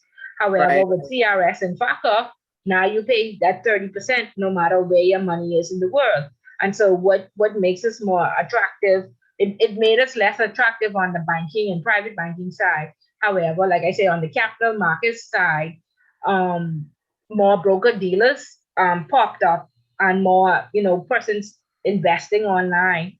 And it's more attractive because there's something called a leverage on the Securities Commission side. I don't know if anybody works in that industry, but our leverage is still higher. And so leverage means the amount of money you could borrow when you're trading. And so where you would see the leverage in Canada and Switzerland may be 200%, our leverage used to be 400%. But they have now decreased that because that too is making us high risk. So we decreased it to like 300%. So it's still higher than other countries. So people are opening up their broker-dealer businesses here. So the business has just shifted. And then in America, when Obama created the Volcker Act, when he created FACA, he knew that private banking would close down throughout the Caribbean. And so he created FACA that collected billions of dollars in taxes. In fact, the IRS spent $18 million to implement their system to be able to receive information on FACA. So if the IRS is spending $18 million just on a system, that should tell you how many billions of dollars they would have collected from offshore centers around the world. So what he did is he put in FACA, but he gave us the VOCA Act. And so the VOCA Act causes securities businesses not to be able to trade in the US market online. I mean, in country. So you would have seen in 2018 or 2017 when FACA came out, he put in VOCA, and VOCA made the US Stock Exchange close Right. down in New York and move to the Bahamas or move to Cayman or move to Barbados. So he put in one law that wiped out one industry, and he put in another that brought way more money than we were making in the first. Does that make sense? Yeah. Yeah. So that brought capital markets. So whilst my private banking department was closing down, I was preparing to receive 100 traders out of the New York Stock Exchange, because he just made that law that if you are in the US market, you cannot sit in the US and trade in the US market. You have to be offshore. And so now they came to all the Caribbean islands and so we have billions of, millions of traders just popped up. I was at RBC at the time, and I had to prepare housing and schooling and cars and everything for 100 traders. Wow. Yeah. So it's a shift. There's a shift in the business. Okay. Yeah. Okay. Yeah, but we did lose a lot, but we did gain some as well, and that's why we're still ahead. Is still above water. Banking, financial services used to be 20% of GDP. We lost 17%. We are now 3% of GDP. I spoke to Chicago Line the other day, and I asked them, has our value proposition changed? Is it still sunshine and sea and financial services? And he said yes. And he said, because of the shift, you will see as it becomes more familiar, persons will, learn more. Bahamians will be now trained in capital markets, and they will understand trading and all this online cryptocurrency. And he just had a conference where he encouraged everybody, go and learn online. There are no more brick and mortar buildings. People are not looking for people to show up to work every day, but be more technologically savvy and learn how to invest or work from home or understand, all the new technology that is out there. And this is why I'm encouraging everybody to follow the FinTech Hub. Okay, because that's the new normal. Bloomberg reported that 90% of American businesses saved more than 50% in operational costs during the pandemic. And so, Google gave their employees $1,000 for proper ergonomics at home. And proper ergonomics means you have a desk, a chair, you make sure you don't get carpal tunnel syndrome. They set you up with the computer and what have you. Right. And so, whilst nobody's in that building, the lights are off, the air conditioning is off, nobody's flushing the toilet, nobody drinking their water, and they save billions of dollars. So they saw that it's cheaper to keep persons at home. Ms. Bullard. Yes. On that note, right? The businesses are saving because, like you said, no one or less persons are in the building using the stuff.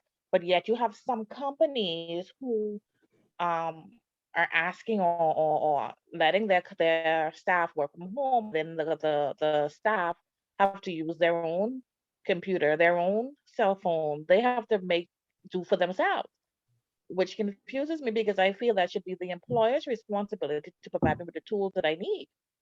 It should be, but in these strange times and in the atmosphere that we're in, a lot of us have to be thankful that we even have a job. There's a lot of this pandemic. And that is what it said. That yeah, be yeah. So that you have manuals, not me. That's not me directly, but I know persons who they have to get their own computer. They have to get their own everything, even their personal cell phone. Correct. Because a part of their job and we just have to be. Yeah, we are. See, I learned years ago, it says when the market is bullish, you be bearish, and when the market is bearish, you be bullish. So the market or the economy is bullish right now. So it's our time to be bearish and just survive. Right. And so we'll be on top again and again as persons, like I say, become more technologically savvy, if they understand how these products and services work, and they get used to working from home and seeing the savings, and I think then we'll fall back on the employee, hopefully. Because these companies are saving millions of dollars by not having 500 people sitting in air conditioning all day. I agree. I know for me, when I started working from home, I did some days in, some days out. And because it was benefiting me to work from home, I told my desktop back and forth. And I guess after my management team realized, hey, this girl is serious and she really wants to work from home and she's performing, they then went ahead and got the laptop for me to make it easier to be back and forth. But I was told, they said, okay, you can work from home. I told my desktop back and forth, lift up and down to do what I had to do. And I agree, you know, the biggest cost for these businesses is electricity, you know, that's a major, major cost. I've done the same, and with me, because I still have kids in school, I was just happy not to have the hustle and bustle to get them to school on time and get them from school. I used to buy a case of starch. I haven't bought starch now for 2 years. Neither me. I used to buy a case, and that used to last me 2 weeks. And the lunch money, oh my God, I am so happy for the lunch money. And you know what it is to drive from Laifaki, to pick children up from school at 3 o'clock and drive back to Laifaki. Oh, dear. Child, I'll do anything to have the company keep us working from home. I'll help them help. Yeah, I prefer to work from home. Because it's been a major savings. It's been a major savings for me. Even though my electricity cost is saying that it's gone up 56% over last year, it's more convenient. Not having to find an outfit to wear to work. Atmosphere for me too. Yeah. It's also stress-free because you don't have to worry about getting up and dress, you know, or dealing with certain personalities within the and organization. fighting the traffic to get lunch, fighting the traffic to get home. Yeah. So it has its pros and cons. They're back in school now. They're back in school. Okay, so we understand what recommendation 1 says. Assess your risks and put controls in place to ensure that you mitigate that risk. Okay, so Patricia, if our risk appetite says that we're going to offer services to PEPs, what controls can we put in place to mitigate risk against politically exposed persons? Well, shouldn't we do our world check? Yes, we should. But remember now, high risk and enhanced due diligence, because this is a politically exposed person. So what controls that we would put in place for that PEP? Who would approve that PEP? Is it the committee or the compliance committee? Yeah, like a compliance committee or a board. So of course, normally for normal persons, you know, anybody wants to open an account, the compliance officer should be able to approve if they're low or medium. When they're high risk, we want to look at a committee, and when it's a PEP, we want to look at the board, giving an approval that we want to do business with Shane Gibson.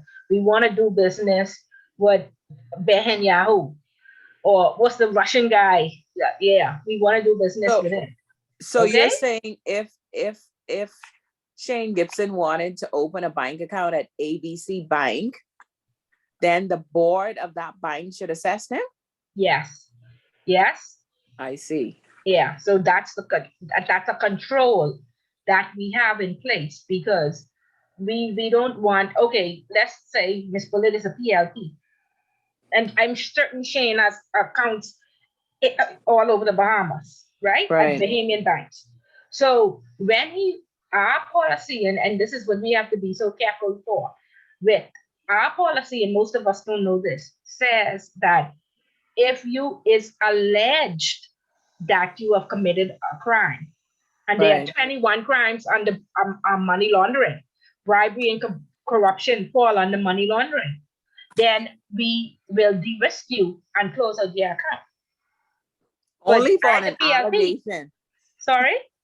Only on an allegation by On an itself. allegation if it's alleged. So you have Okay. to go and read their policy to see if it's on charge, if you're alleged. I I worked at a understand. Canadian bank. The Canadian banks are very conservative. If you work at a Swiss bank, the Swiss bank, they are not as conservative as the Canadian banks. So when I say conservative, they don't ever want to be in problems with the law. And so if the law says one piece of ID, the Canadian banks ask for two, because they Oh, put I see. in I see. stipulations for human error.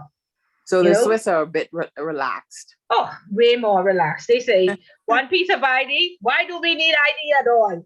These governments want the business is too tough to do in Bahamas. No ID at all. That's the Swiss. Wow. Yeah, yeah. So they don't Okay. care. Of course, a Swiss policy would say you must be charged and sentenced to 10 years or more, or something ridiculous. Right, Whereas the Canadian policy will say alleged, Once it in the paper. and that's all we need, and we won't close you up.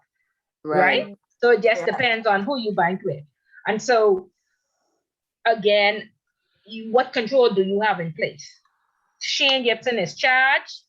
What is the bank going to do? Are we going to close his account out? Are we going to de-risk him? Because he is charged under money laundering. Because there are 21 crimes, and bribery and corruption is one of those 21 crimes under money laundering. So if me with my PLP self, ain't nobody need to do nothing with Shane. He ain't up to be monitored till the end of the month, right? So why we even care that he was charged? Are we Right. even looking at the risk? Or we go automatically say, oh, that's a witch hunt. But is it indeed a witch hunt? Now he is free. What do we do?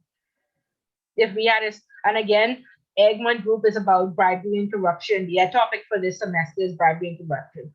What do we do with Shane's risk? We assessing his risk. What we do, Ebony?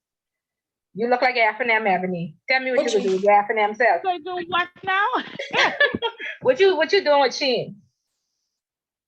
Shane, he is a PAP. He would be considered a PAP. So we would, of course, do, I think you mentioned already, those enhanced due diligence.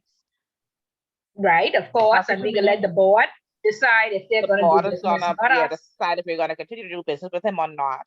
Mhm. He, again, his account will be assessed every year. That's what you mean? Right, but Am I answering what your I'm question? saying is when he got charged, what course of action would you take? You assessing risk now. So When we he got already talk about risk at the country level. Then there's risk at the institution level. Then there's risk at the client level. So now we at the client level. He's been charged. Okay, he has been charged. I'm thinking that would have to be brought to the board for them to make a decision as to whether we're gonna continue to do business with them. Correct. But what would you do as a compliance officer? A world Review check? his file. Just do a world Start check? investigating and reviewing. Yeah. Yes, review. and check those With a fine transactions. teeth comb. You need to see where they say this was supposed to money in your bank. But they say pull the files. You gotta pull his files. Right. So supposed the money sitting up in your bank, Ebony. Mm. But So I you wanna first figured- pull his files. Compliance would Yes, pull his and that's what I files. meant when I said you would then report the information to the board. When I say the information, make them aware that he's being charged, as well as you would give them your findings based on you now would have gone through his accounts, noticed this or these larger transactions or anything that you consider suspicious and advise that to the board and then let them make a decision. No? Correct. But suppose you see transactions that were outside of his profile. What are you gonna do? The board is gonna keep the account You flag those. and you prepare your STR, Yeah. I right? said Because it's the- outside of his profile. Yep. And so if you're not calling him in to say, listen, are you updating your profile? Where's this excess money coming from? Can you produce source of funds? And he can't produce it, then you file your STR, whether you're gonna keep that account open or not. Okay? Okay. Yeah. Okay, good. So we understand a little bit about risk at the country level. Of course, we know all the surveys, we're gonna The Securities Commission was sending out surveys to all their broker dealers and the capital markets people. The central bank sent it out to all the banks, the credit unions, and the money services businesses. The gaming board sent it out to Atlantis, Bahama, Island Lux, etc. The Insurance Commission sent it out to all the insurance companies. And the Compliance Commission sent it out to the real estate, the accountants, and the law firms that have a corporate service provider's arm or a financial services license. So not the people who are doing criminal law, but the lawyers like the Higgs and Johnsons and the Deloitte and Touches and those big boys who offer financial services. Okay? They gather all that information and then they put it together. This is the analysis based on the financial services industry in the Bahamas. Okay? Assess your risk. Once you assess your risk, these are the controls that we are going to put in place to mitigate the risk. We are going to let the board sign. We are going to make it high risk. We are going to monitor it annually. We're going to ensure that when they, I guess, are listed or alleged, that we do a review to make sure that we should keep this account open and advise the board properly on whether or not the transactions are in the profile or not. Or that $10 million that he was alleged of stealing or corruption and bribery sitting right up in our bank.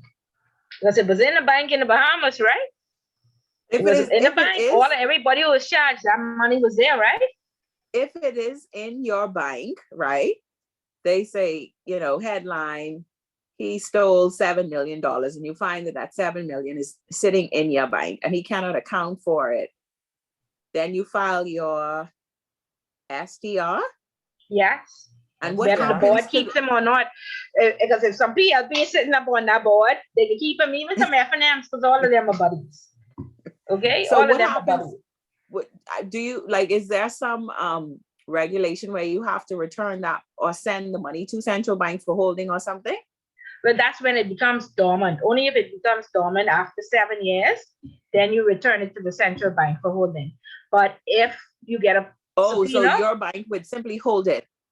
yeah, your bank would hold it. Like I was at a bank where we had some money out of Greece, and you know, Greece has been under duress for many years. Yeah, many years. Yeah, so we're holding like some $30 million to Greece, and we're waiting till the Supreme Court tells us to release it.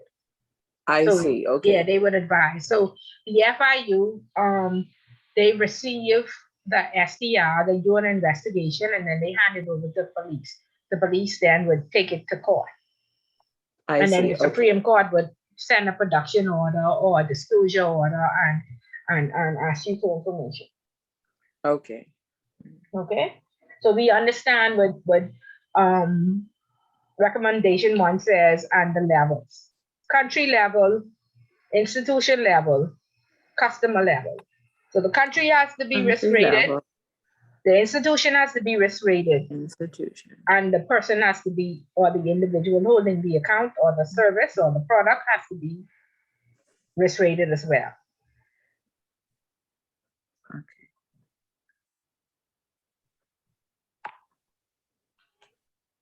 Okay, and we already know that we were deficient in those 22 recommendations from the FATF. A popular question on the exams is what are the tasks of the FATF?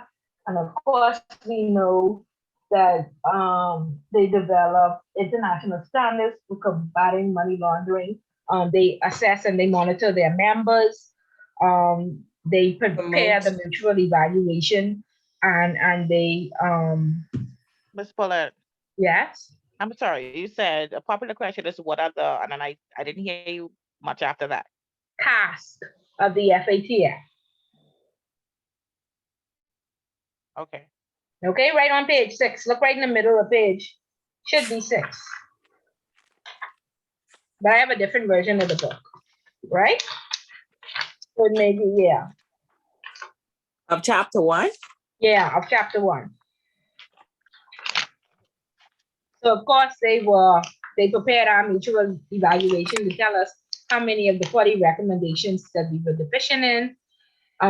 They promote full and effective implementation of the recommendations to all countries through FATF style regional bodies. And of course, we know that, they govern the world. So there's a FATF Asia, there's a FATF Eurasian group that's dealing with Europe. There's a FATF Caribbean group, the CFATF, and of course we know that the Bahamas is a part of the CFATF. And most recently, because we were having so many problems with blacklisting, where they had promised us that they would advise us before they blacklist the country to avoid reputational risks, which they didn't. And of course, we realized that because we didn't have a seat at the table, and we are the competition, they would blacklist us, because if we were blacklisted and somebody wanted to do business with us, they would have to look elsewhere, because you're not going to do business with a blacklisted country.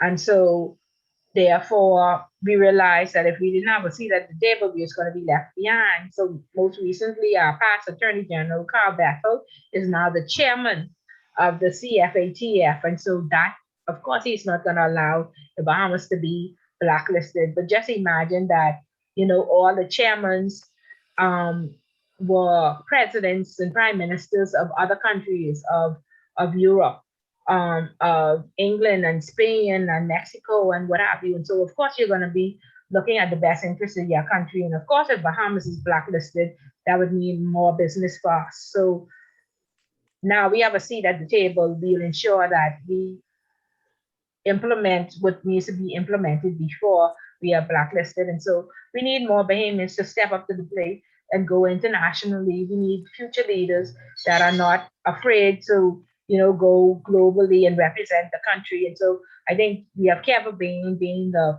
president of the UN. We have another Bahamian out there. And like I said, most recently, Carl Bethel being the chairman of the FATF. And so would be the first Bahamians to hold those positions. So we need more. We need more, okay? And hopefully that's why you're here to go, be on your way to not only locally, but internationally, assisting the country. And so the mutual evaluation is an in-depth assessment of the country's compliance with the 40 recommendation. It says each assessment takes one year to complete. Member countries report to the FATF 2 years after their evaluation. And from that evaluation, within that 2 years, we try to become compliant in most of the recommendations. So by the time the FATF, we had to reply to them, we were largely compliant in 30 of the 40 recommendations, and 10 recommendations we were partially compliant, meaning that we had put some law in place, but it had not been fully passed or fully implemented. Okay?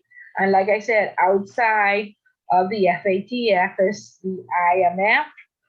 They conduct a financial sector assessment, and we talked about intro how, normally the international regulators, they seem to be, against us rather than for us. They want us to put all this policy and procedure in place. We are a very small country. They don't give us any money to do it, and they give us strict deadlines. And if we don't comply, then we're blacklisted.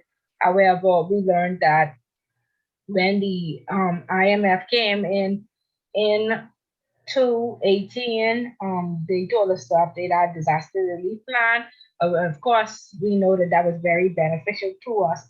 And why? Because we had Hurricane Dorian afterwards. And again, we talked about the UN. The UN has developed several instruments to deal with money laundering and terrorist financing.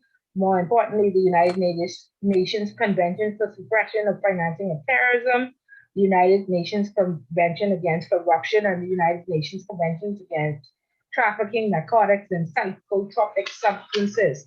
Do we know what psychotropic substances is or are? No? Anybody? No. Remember this opioid thing that's going on in New York? On those various pills and speed and all those various drugs. Yeah. So they are considered the psychotropic substances. Okay. We also have, and like I said, Kevin Bain is now the president of the UN. And so we have a seat at the table there. And so that is very helpful to us. We have Transparency International that also risk rates countries. It's just like the Basel Index. The Basel Index risk rates countries. Like I said, they have 14 categories along with risk rating countries. Transparency International also gives a corruption perception index for each country. And so most recently, you didn't only want to know a risk rating of a country, whether it was high, medium, or low, but you also, I told the story, I think, in intro where I had paid salaries for Russia and Madagascar 1 week, and the next week I was told that our correspondent bank no longer does business with countries that have a CPI index of less than 30. And so, of course, that was very concerning. And so I had to go and check countries, the CPI index, to make sure that we were able to do business with them. And so you would see that like Venezuela is 16. So of course, and that's a sanctioned country. You couldn't send any wires. I had to explain to our customers, like, yeah, last week I paid your salaries, but this week you are a blocked country because your CPI index is less than 30, and that's corruption perception index. How corrupt is your government perceived? Luckily for the Bahamas, our corruption perception in this is about 66. I think anything less than 45 is high risk. And now banks around the world are not doing business with anybody whose index is less than 30. So thankfully ours is high, but we want to look at Puerto Rico. And I may have told you all this story already as well, that, after Hurricane Maria, I think it was, Puerto Rico is a U.S. outlying island, and Donald Trump simply did not help them. And so they felt like the mayor would have to go and get money from unscrupulous persons to get the electricity and water running, basic necessities for the country. And so their CPI index went from 65 to they just had them on the list, and they say at this time they cannot comment. And so we had a transitory period where we did not know whether or not to do business with Puerto Rico or not. And so we had a lot of banks, approaching us saying, listen, we need our wires to go out. Our wires are being blocked. The other day as well with Lebanon, when there were the bombings in Lebanon, I had a customer that lives in Spanish Wells. I used to pay the food store for his groceries, and his insurances were due. And simply because his address said Lebanon, his wire was blocked. And I tried to explain to them, listen, this man lives in Spanish Wells. He's applying, he just bought a house and he's applying for residency. They say, oh, well, Lebanon is blocked. Okay. So, back in the day, these things didn't change often, but now since Donald Trump, he's been talking to, the guy from Korea, these sanctions and everything has become very volatile. And what happened with Lebanon is that the prime minister did not know that, the explosion was local. He thought it was a terrorist attack. And so he spoke out against Netanyahu, who's the president of Israel, who is very close to Donald Trump. And so in revenge, Donald Trump just sanctioned Lebanon. And so for that period, that guy could not even get groceries. And so he said, Ms. Bullitt, I need to change my address. And I said, sir, well, you have to get, residency, because as it stands, your address is Lebanon.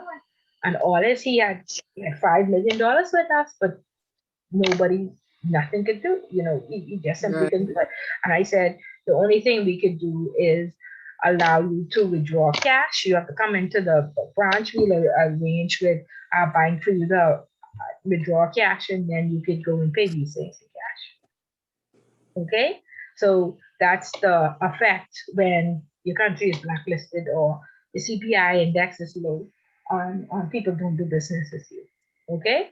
And where you offer correspondent banking, which most banks do, that, in the offshore world, nobody walks into the bank and makes a deposit or withdrawal. We just transfer money all around the world. And so this is through correspondent banking, and we will learn about the how the US has set up correspondent banking to ensure that, if you do something unscrupulous, that money goes through the Fed.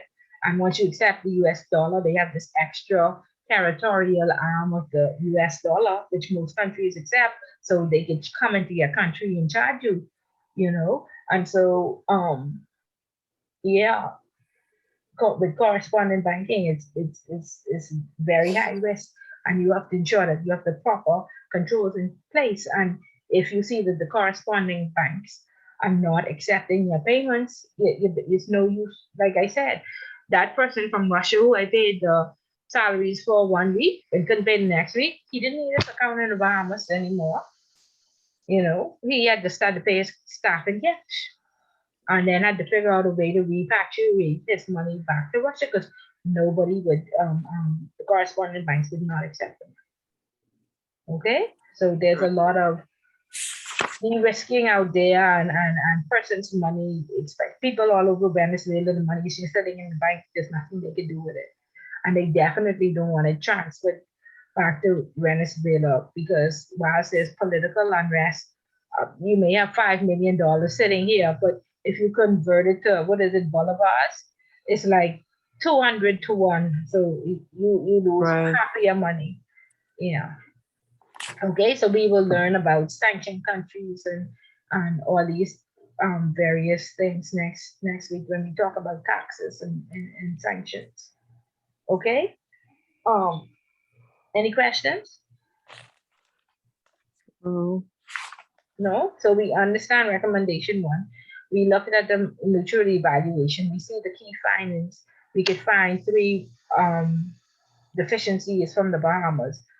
We understand who the international regulators are, and most time they're very rough on us, but 1 or 2 times they saved our lives by making us do stuff like putting in our disaster relief plan.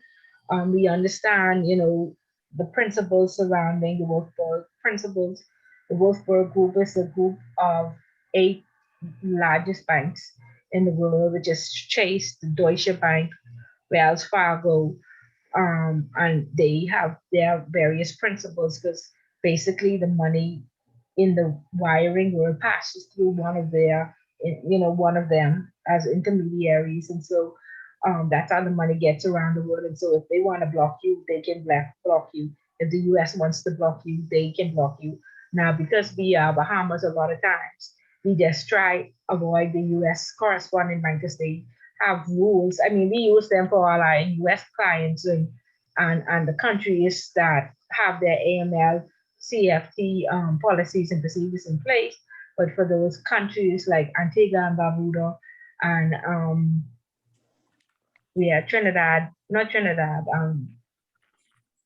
Tobago, what do we call it? Turks and Caicos, yeah. Turks and Yeah, Caicos. yeah, those type of institutions we use, European banks, European correspondents, but even them have now cracked down and said they are getting warnings for, taking Venezuelan transfers or scheduled 2 countries transfers, and so they've even cracked down now. So what happened around the world?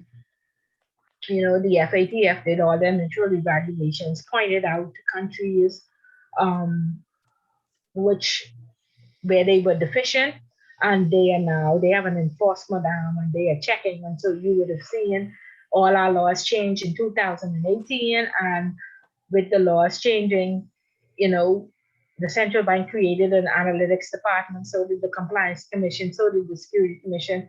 And like before, I used to, when central bank came in and gave us a note, we'd see them once every 6 years. Now these people call me on the phone and I talk to them once a week. And when they ask for information, like when the first survey for the risk assessment came out, I sat there and I say, well, I guess I can't tell the regulator, no, we don't have a policy for this, and no, we don't have a policy for that. So they had listed about 25 policies. Do you have a policy on sanctions?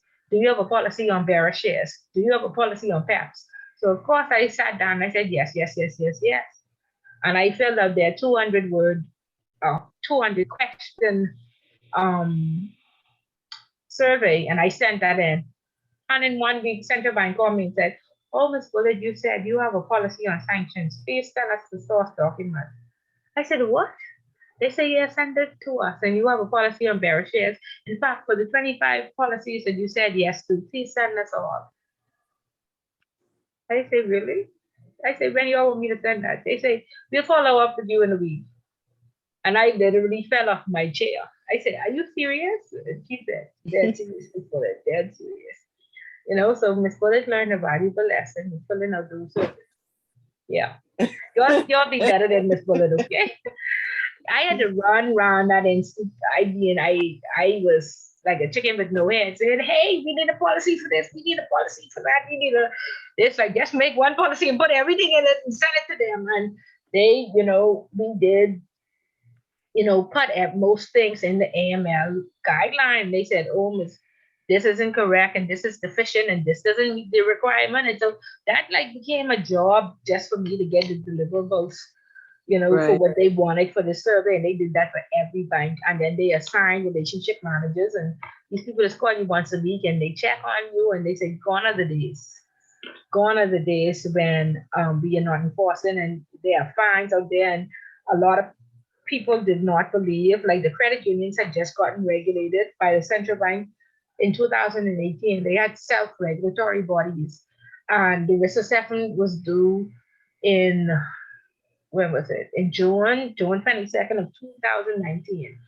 They said, and this is the first time we were at a rules-based approach where, we followed policy and we checked the box for rules. And now they wanted each individual company to assess their own risk and send them a risk assessment. And we was like, sure, we don't have to do this, but central bank doesn't really, fine you right away. But they were saying like a $50,000 fine if you don't do it. And it's like, really? But then the Securities Commission, they fine you for everything. So everybody in the securities business, there was like $5,000 a day if it's late. What? Yes, $5,000 a day should you not put it in by June 22nd. That was just the AML risk assessment.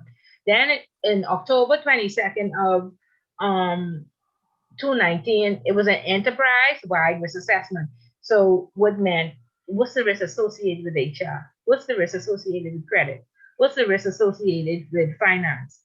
And so, do you know what I had to do? Like, I literally had to, on these managers, y'all think the, entry level staff is bad? These managers, we had to put that on their job description. We had to tie it to their bonus. There's like, this compliance job, this one. I said, I have never worked in credit. How do I know the risk associated with credit, And we had to. I was about to ask, what is the risk associated with HR? Like an not example doing the of- background checks, people stealing stuff like that. Okay. You having people on with criminal history and criminal records and stuff like that. Like hiring them as employees? Yes. Okay. And not knowing, just like you are required to know your customer, you are required to know your staff. So they follow a similar KYC where they do these background checks and make sure that you get references and make sure that you get the police record and whatever. Okay. All right. Yeah. So yeah, and we had to do an enterprise-wide and sit with all those managers and get an enterprise-wide assessment. And like I started off the lecture saying, a risk assessment is only good as the day is done, right? And so then you had to put an expiry date on that and risk rate, which departments are high risk, and those had to be updated every year. And so it's a lot of work. And like I say, they are in an enforcement era, and they are you getting fined. And I actually had what happened with the credit unions. Compliance is a regulated function, and when I say regulated is the institution can hire you, but they have to go out to the regulators to get an approval for you to be the MLRO. And so you can't get your license without compliance and an MLRO on staff, right? And so when the credit unions became regulated, if they didn't have a compliance person, they had to put somebody in place. And of course, what do companies do? Who been here the longest? Who been promote use a compliance person? You don't have no interest in compliance. You don't know what to do. You never Can you outsource that? Course. Can you outsource? Can you outsource? Yes. Yes, you can outsource it. Yeah, you can outsource it. And so, but that's what they did. They, if you're a large institution, it's cheaper to hire somebody than to outsource because there's so many intricacies to compliance. So they just promoted somebody, and the person showed up the intro class and say, I guess I'm the compliance officer. I don't know what to do. I've been there for 25 years, but you know, have no compliance training. So I say, well, have you been in other departments? And he was like, no, only one from, you know. I said, well, see, the key to compliance is to know a little bit about each department, you know. So if you work as a relief officer, you will know how to speak to them and tell them, no, no, no, I read the policy and I understand what it's saying. This is how it should work. But if you only work in one department for 25 years and then they put you in compliance and you're uninterested, you don't gonna make it. And so they sent him to intro class. He successfully completed intro. Then he came to an intermediate, and the whole time he was working, he said, Ms. Bullet, I don't know what to do. I really need some help. And so, you know, he came to intermediate, and then by the time he got to ICA, he was burnt out, he was overwhelmed. He said, I don't know what to do. And they let him go. Wow. They let him go after 20, but he got a good payout. But you know, he said, Ms. Bullet, I am at peace now, and I am educated and at peace, and I have some money, so I can take my time and, you know, go into a field what I'm interested in. But he completed the ICA, you know, but that's what happened because they expected him to meet those deadlines, and he simply couldn't. But you need some level of experience, Okay. you know, and at that level, you should not have to do a risk assessment, you know, create a wheel that nobody has done before, and you don't have no experience in compliance. So it was a very unfortunate situation, but to me, in the end, it turned out good for him, you know. Right. But some other people would have been torn up over losing their job or what have you. But thankfully, that worked out for him. Mm. Okay. And any questions or concerns? We understand the FATF. We understand the FATF side regional body is in what they do. We know that the Bahamas is a part of the CFATF. We know the IMF and the UN. We know what psychotropic is. We know the UN deals with primarily drug trafficking and trying to ensure that they have some control on it and non-proliferation of weapons and what have you. We know that, you know, during COVID, Iran is a sanctioned country, and the US tried to block them from getting PPE equipment, and the UN stepped in and said, you know, other countries could help Iran if they wanted to, and they tried to discourage the US from, you know, blocking any funds or aid that would have gone to Cuba, Iran, and where else? It was in Venezuela. But I think the UK stepped in and loaned Iran some money so they could get equipment. Okay, and so the UN will negotiate on behalf of countries, even if they are sanctioned, you know, to ensure that humanity is maintained. Ms. Okay. Bullard, Yes. if you don't mind, can you go over the portion you spoke about something with the drugs part of it? I missed. You said I don't remember something you're talking about with the drugs. Yeah, the psychotropic drugs.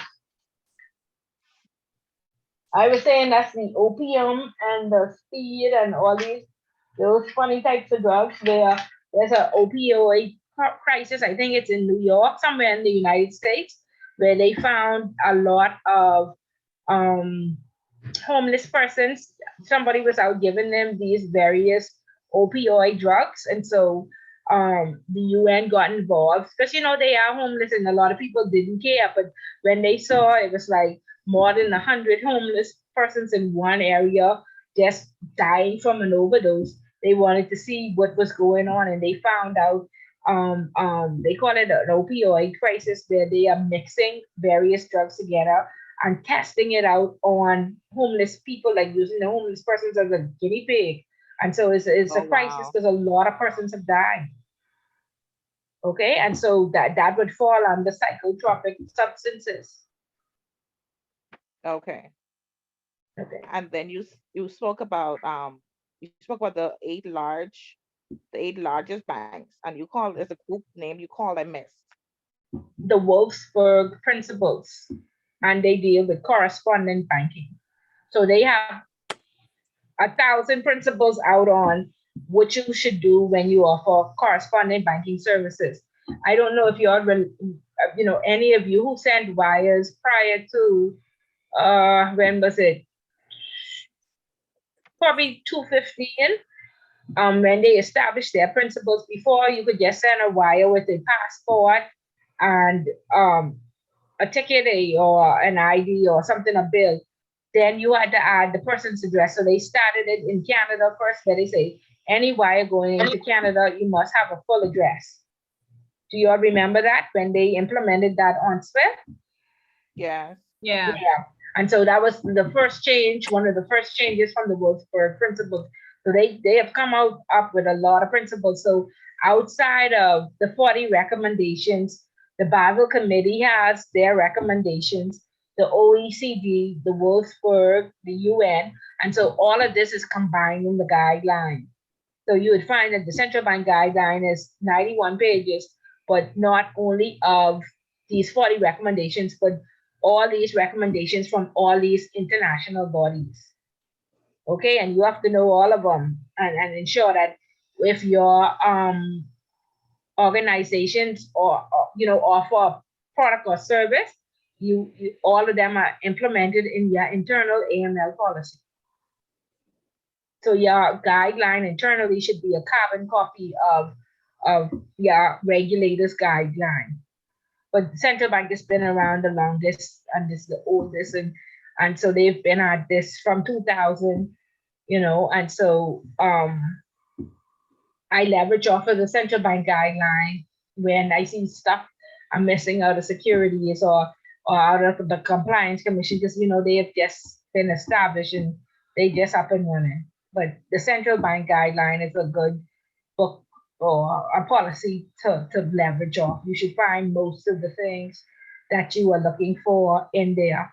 The Securities Commission, the FinTech Hub that I encourage all of you to follow, has all that information on the DARE bill, and and like I said, the guidelines are more in layman's terms. Whereas if you go directly to the law, they use these funny words and say instrumentalities and et al. And all kind of, if you're not a lawyer, you wouldn't know what they're talking about. So that's why I always promote the use of the guidelines, is you can understand it better.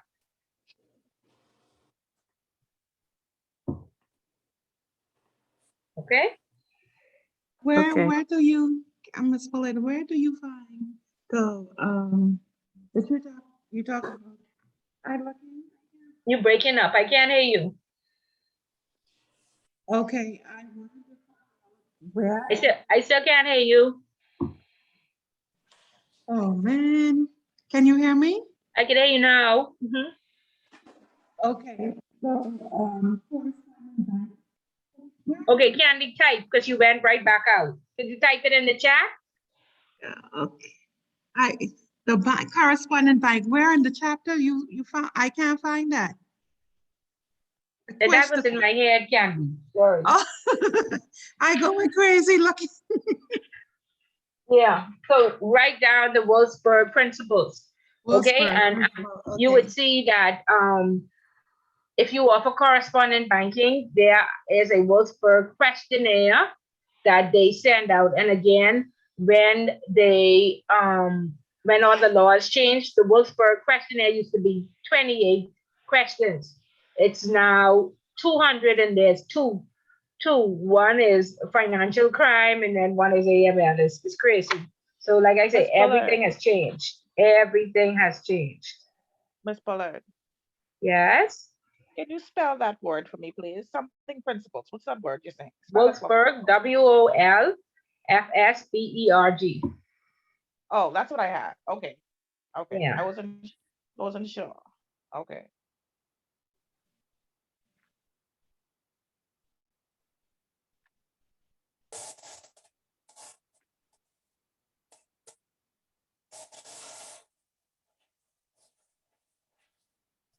Okay.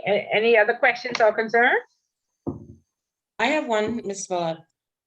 I know that you keep saying the ICA, but there's also a CAMS exam. Which one should we take, or we can choose either one? Well, you can choose either one, but I would, of course, Ms. Bullitt teaches the ICA, so I would recommend the ICA, but not only because of that.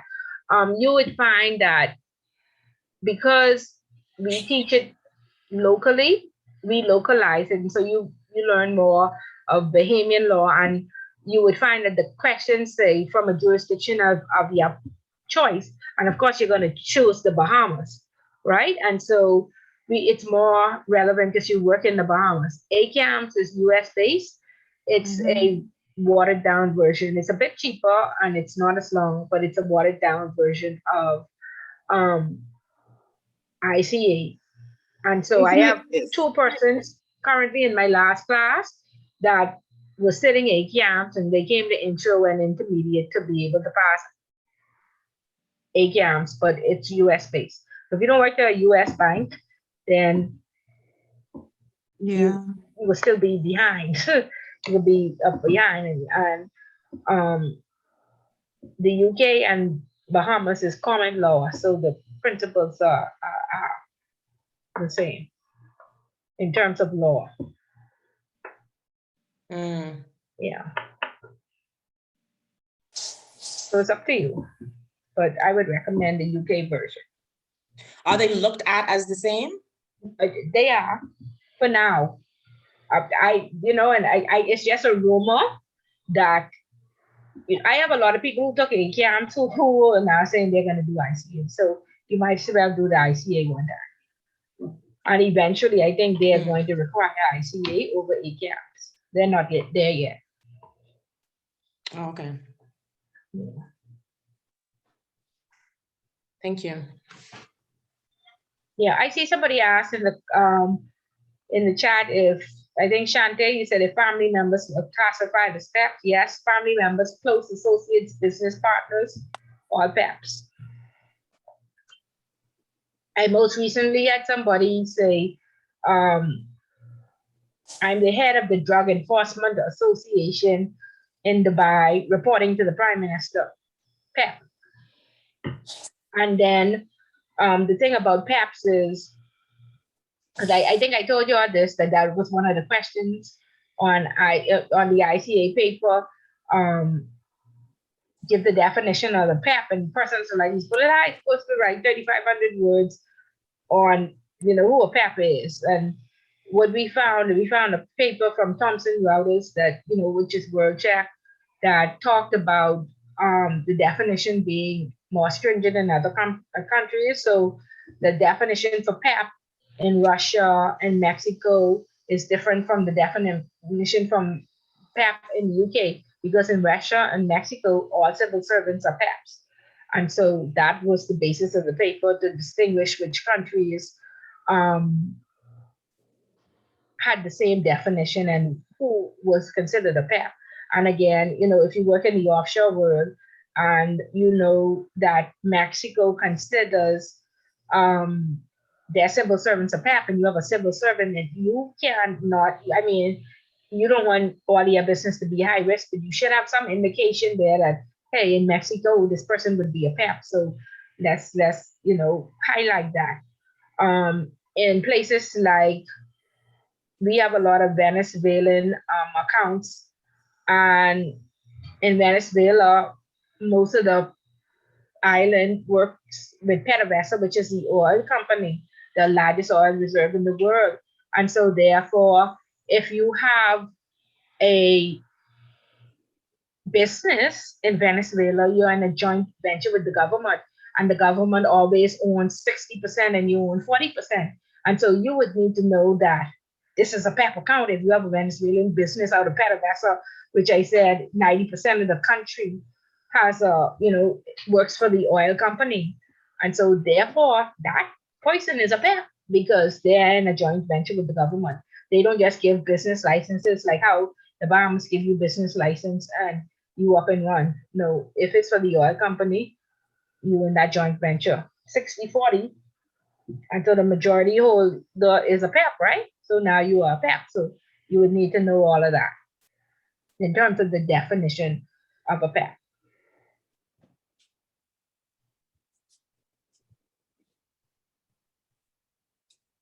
Is that clear? Yes. Okay. Okay, good. You always very, very quiet. I just want y'all to know that. I just want y'all to know that. But this is the first class, and some of you may not have your book, so that's fine.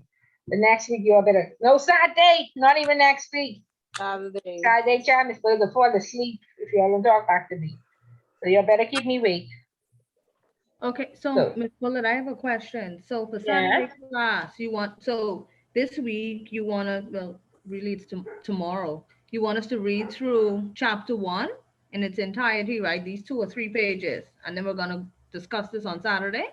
No, I want you to read to chapter 2, Mom. We already do chapter On 1. to the next. Where you was? Where you was? You was here tonight?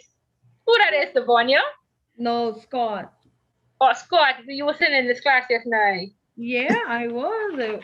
What you mean? We ain't do chapter 1, but what I was doing. Okay. I know that we were going through it briefly, I mean, but for me, I like to read things in depth, but you know. Okay, go ahead. Yeah. Go right ahead, but you need to read chapter 1 and 2. Okay. Then be prepared to discuss chapter 2 on Saturday. Okay. Okay. Or you could read chapter 2 to discuss on Saturday and then leave chapter 1, afterwards so you're not overwhelmed. No, it's only a few pages. I'm an avid reader. Okay, you'll be fine. Okay, Yeah. great. Great. Any other questions or concerns? Okay, like I say, for right now, it may be a little cloudy and it's a lot of information to digest, but I tried my best to scale it back. But when it's a lot of women and no men to wheel us in, Miss Bullet is goes out with all our stories. So Patricia, you'll be in charge of wheeling Miss Bullet and say, Miss Bullet, get back to the chapter. But hopefully the stories are beneficial and it gives you an eye opener we just don't want to teach you AML, but we want you to be as well-rounded as possible and hopefully develop you entirely as much as we could as a future leader. Okay, so that's our aim. So I sorry for keep going south. I could try. Okay, so it'll get easier as we go along. Go ahead, dear. No, sorry, I didn't say anything. Oh, okay.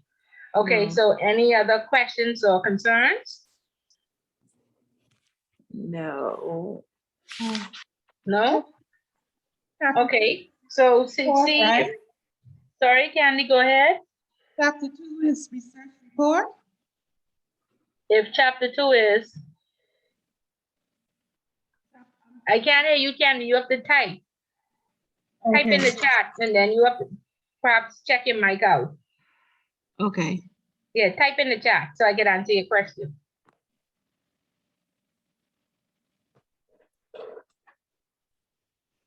Okay, so y'all have one day to read the newspaper. So let me see. Y'all want me to leave it up to y'all or y'all want me to choose? So as I have at the end of the class, I have 10 people reading newspaper in the last class, and it take us 1 hour to get through newspapers.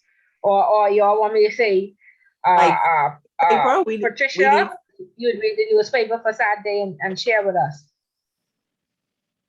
Okay, if you're So we missing any pages, just speak to the office, please, about the book. So we have to read tomorrow's paper in preparation for Saturday. Yes, you're supposed to read the newspaper every day as compliance officer. No, I say that because usually I don't read Friday. Friday don't have much. Friday is like 4 pages. Okay, but online, okay, I encourage everybody. I encourage persons to, if you're on Facebook, just subscribe to the Guardian and the Tribune. In the countries that you deal with, like I used to deal with France and Switzerland and Russia, so I subscribe, and so I just saw the highlights coming across my Facebook page, and I found that to be helpful. Okay. Yeah, but if you, like I say, if you're overwhelmed, let's get our feedback first, okay? And then, chapter 2, just read chapter 2. Then, if it's gonna overwhelm you to read that and the newspaper next week, we'll give it a rest till next week. But next week Thursday, we had one of these 3 of you to come in and share your newspaper clippings. Okay. Okay, so don't overwhelm yourself. We could get there. Okay. Yeah, because chapter 2 talks about taxes and sanctions, and we ain't too used to taxes, so it may be a little, you know, difficult. So take Observations. more time to read it so you could you know, digest that. Okay.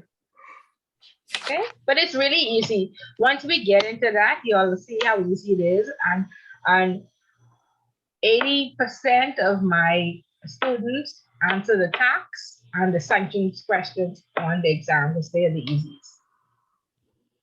Yeah, Mm. so yeah, a little cloudy. It could be cloudy, but by the time it's be finished, I can tell you could you'll understand, and then look at the classwork, and if you want to, just answer the classwork questions, and that'll take you to the majority of it. Okay. Okay. Yeah, we can do this. Y'all be hopeful. Ask Patricia. Patricia, say, Miss Bullet, this is too much. Bullet, I can't take the 3 hours of talking. And I'll look, she right here sitting up. Okay, and she happy she here. Right? The recommendations are quite full, and we have to know all 40 plus the 9. No, ma'am, you just know you have to be information seeking.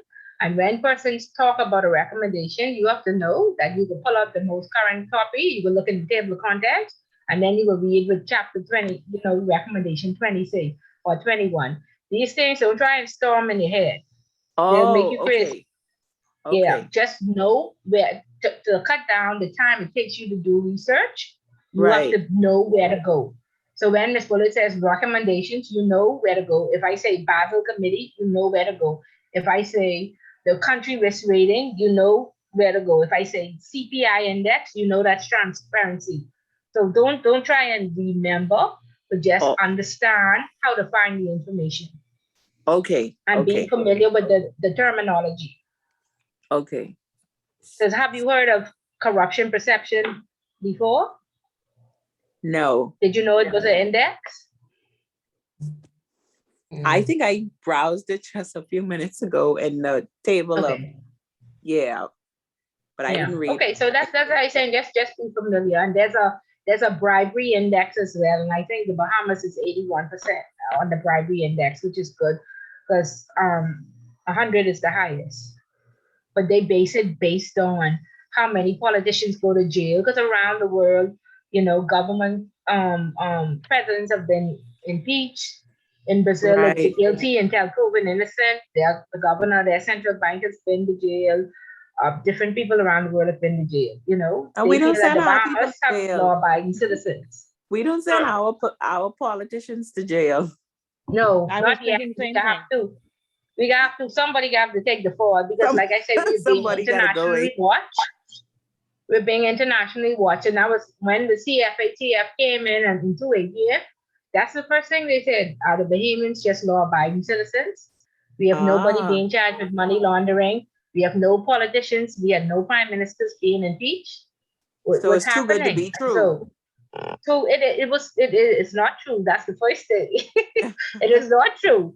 You know how it is. The Bible says everybody just sweep everything underneath the rug.